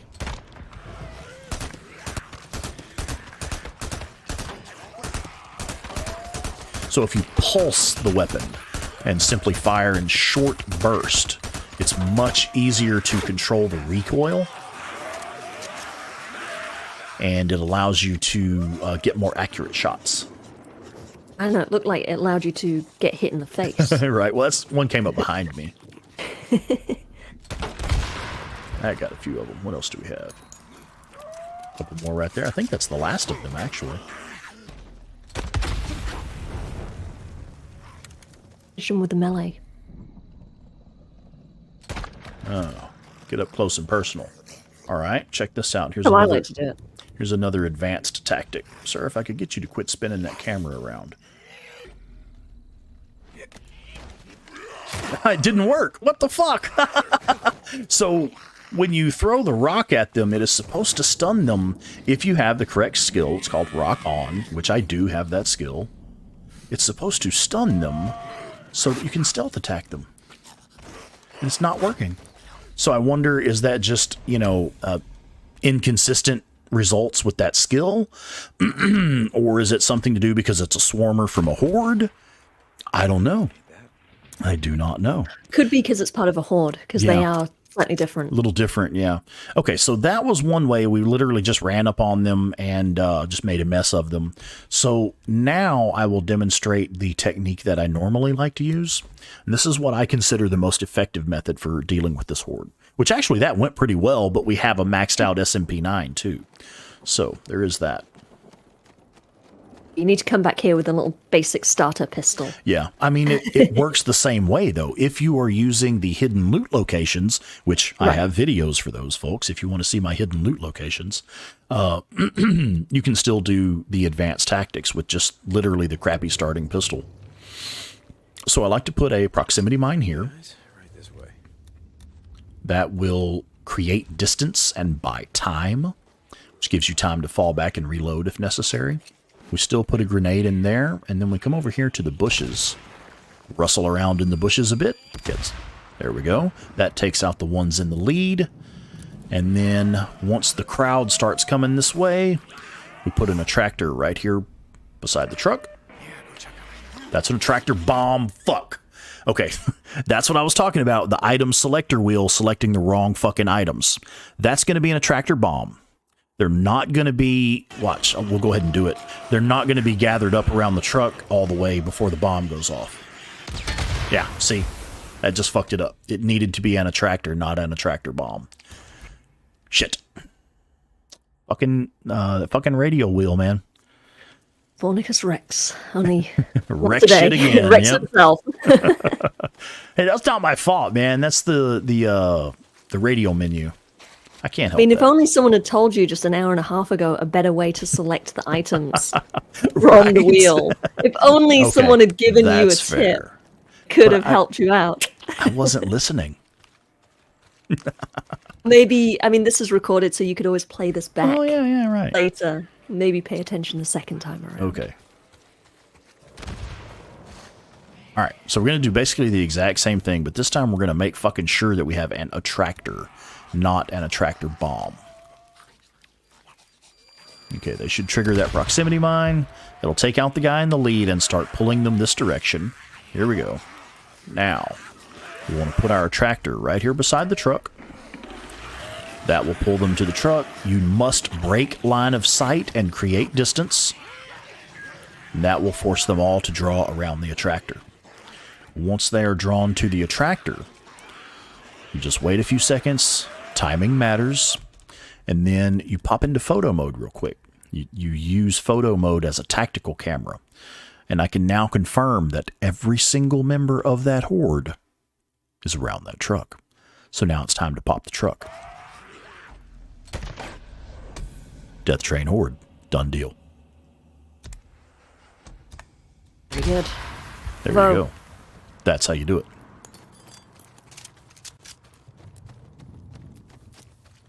And then you come and collect your ears, and you're all done. And you So- can go have an ear party to go with that sausage You have an party. ear party. I guess you could make like ear jerky or something. I don't know. What the fuck do they do with the ears at the ambush camps? You know, all the Sausage ears. party and jerking or jerky, that's what you said. Sorry. Yes, all of I the got above. confused for a second. I got a little excited. Oh my.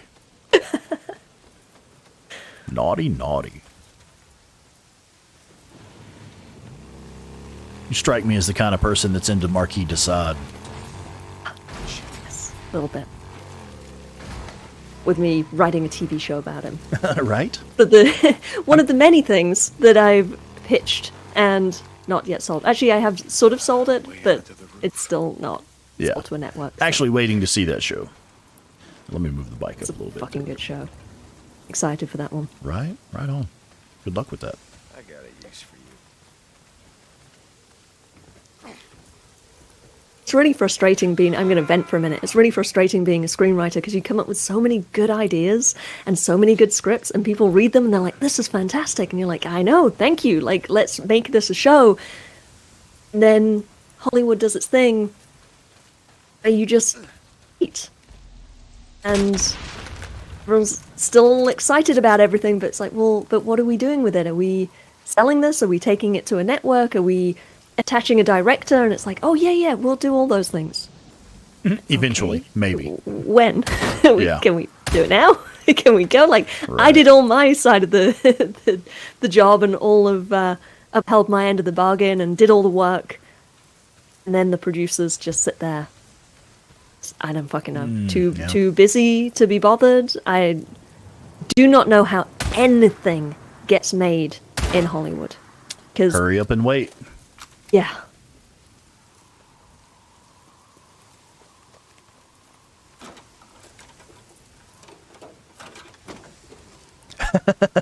Oh, God.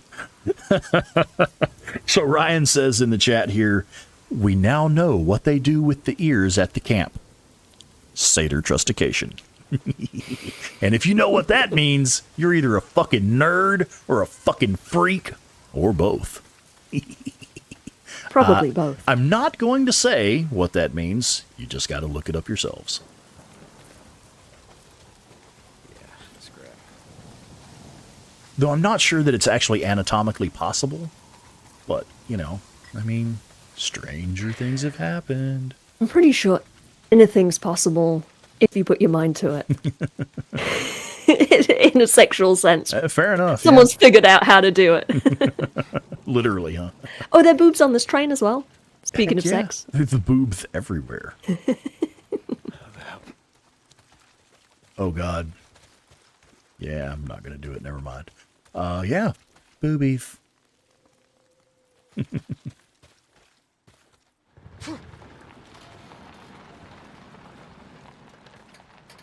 Yeah, and Quasimodo says once you make that pitch 12 months later, you see a new TV series that closely resembles the idea that you just pitched. I'm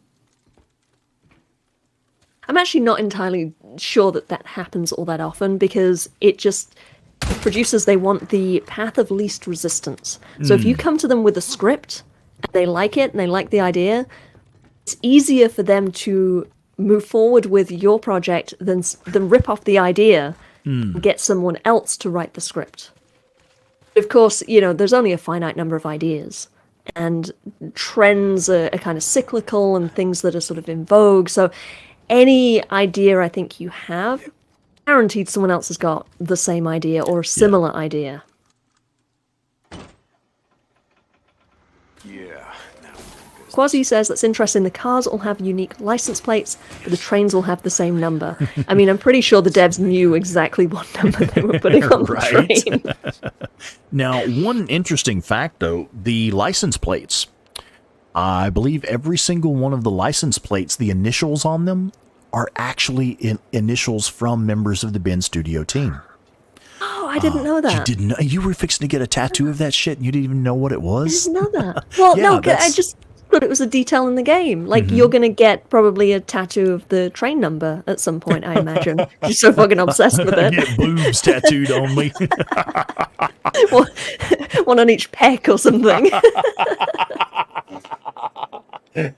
Actually, that's not a terrible idea. That really appeals to my Oh, inner 12-year-old, yeah. But no, for real, the initials that are on the license plates, those are members of the Ben Studio team.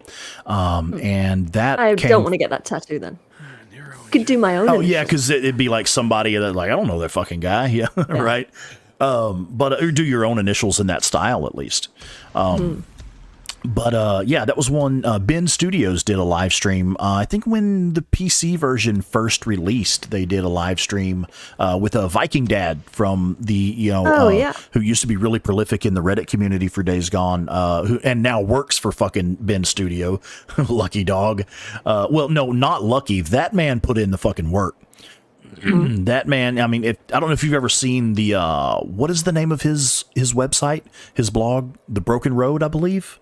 Yes. So really good content there, and that dude was all over social media in communication with Ben, and really put in a ton of work to get that position. So I don't mean to say he was lucky, but I mean that fucker's lucky. But and what I was saying was he was on the controls in that live stream, and then some of the guys from the team were there providing commentary, and that's one of the things that they mentioned. That's a true fun fact, something that actually was pretty cool. Glad you told me that. Yeah. It just saved you from making a mistake, huh? This is why I always run my tattoo ideas by people first. Right. So they can be like, wait, what, you really want to get boobs tattooed on you? And I'm like, no, it's 8008. Oh, wait a minute, now I see it.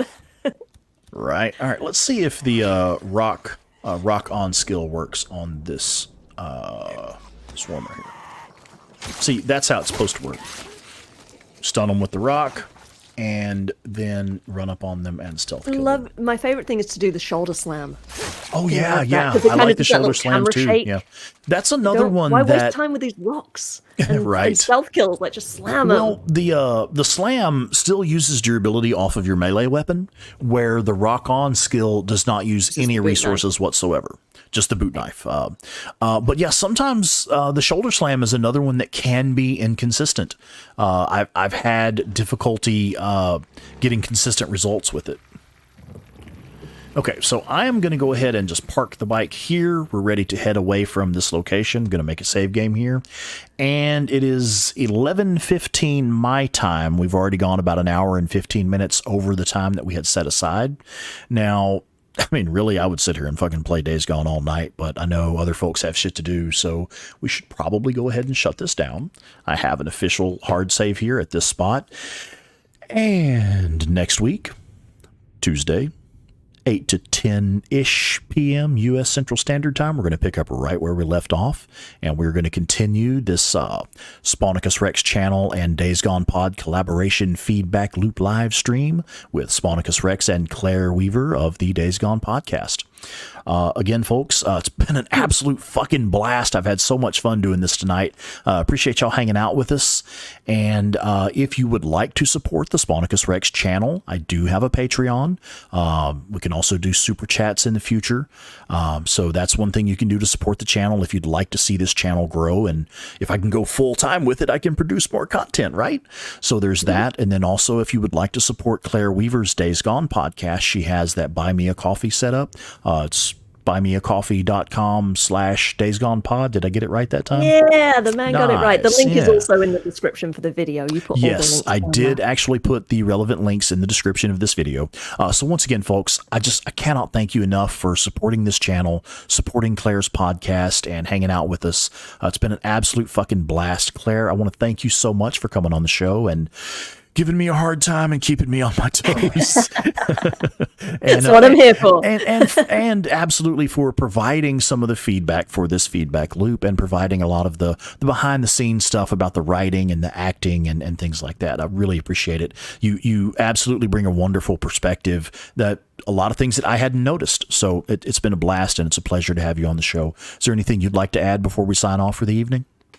No, just except to say that the podcast episode for this week just dropped. It's going to be on YouTube imminently. I need to manually upload it in the next half hour, but it's available right now on any podcast platform that you use, Spotify, and soon to be on YouTube.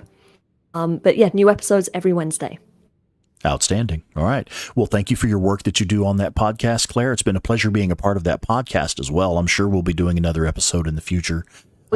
And definitely look forward to it and look forward to having you back on my streams here on my channel. Yeah. All right. Looking forward to it. Yes, ma'am. We're out of here, folks. Good night, everybody. Good night, Claire. Night.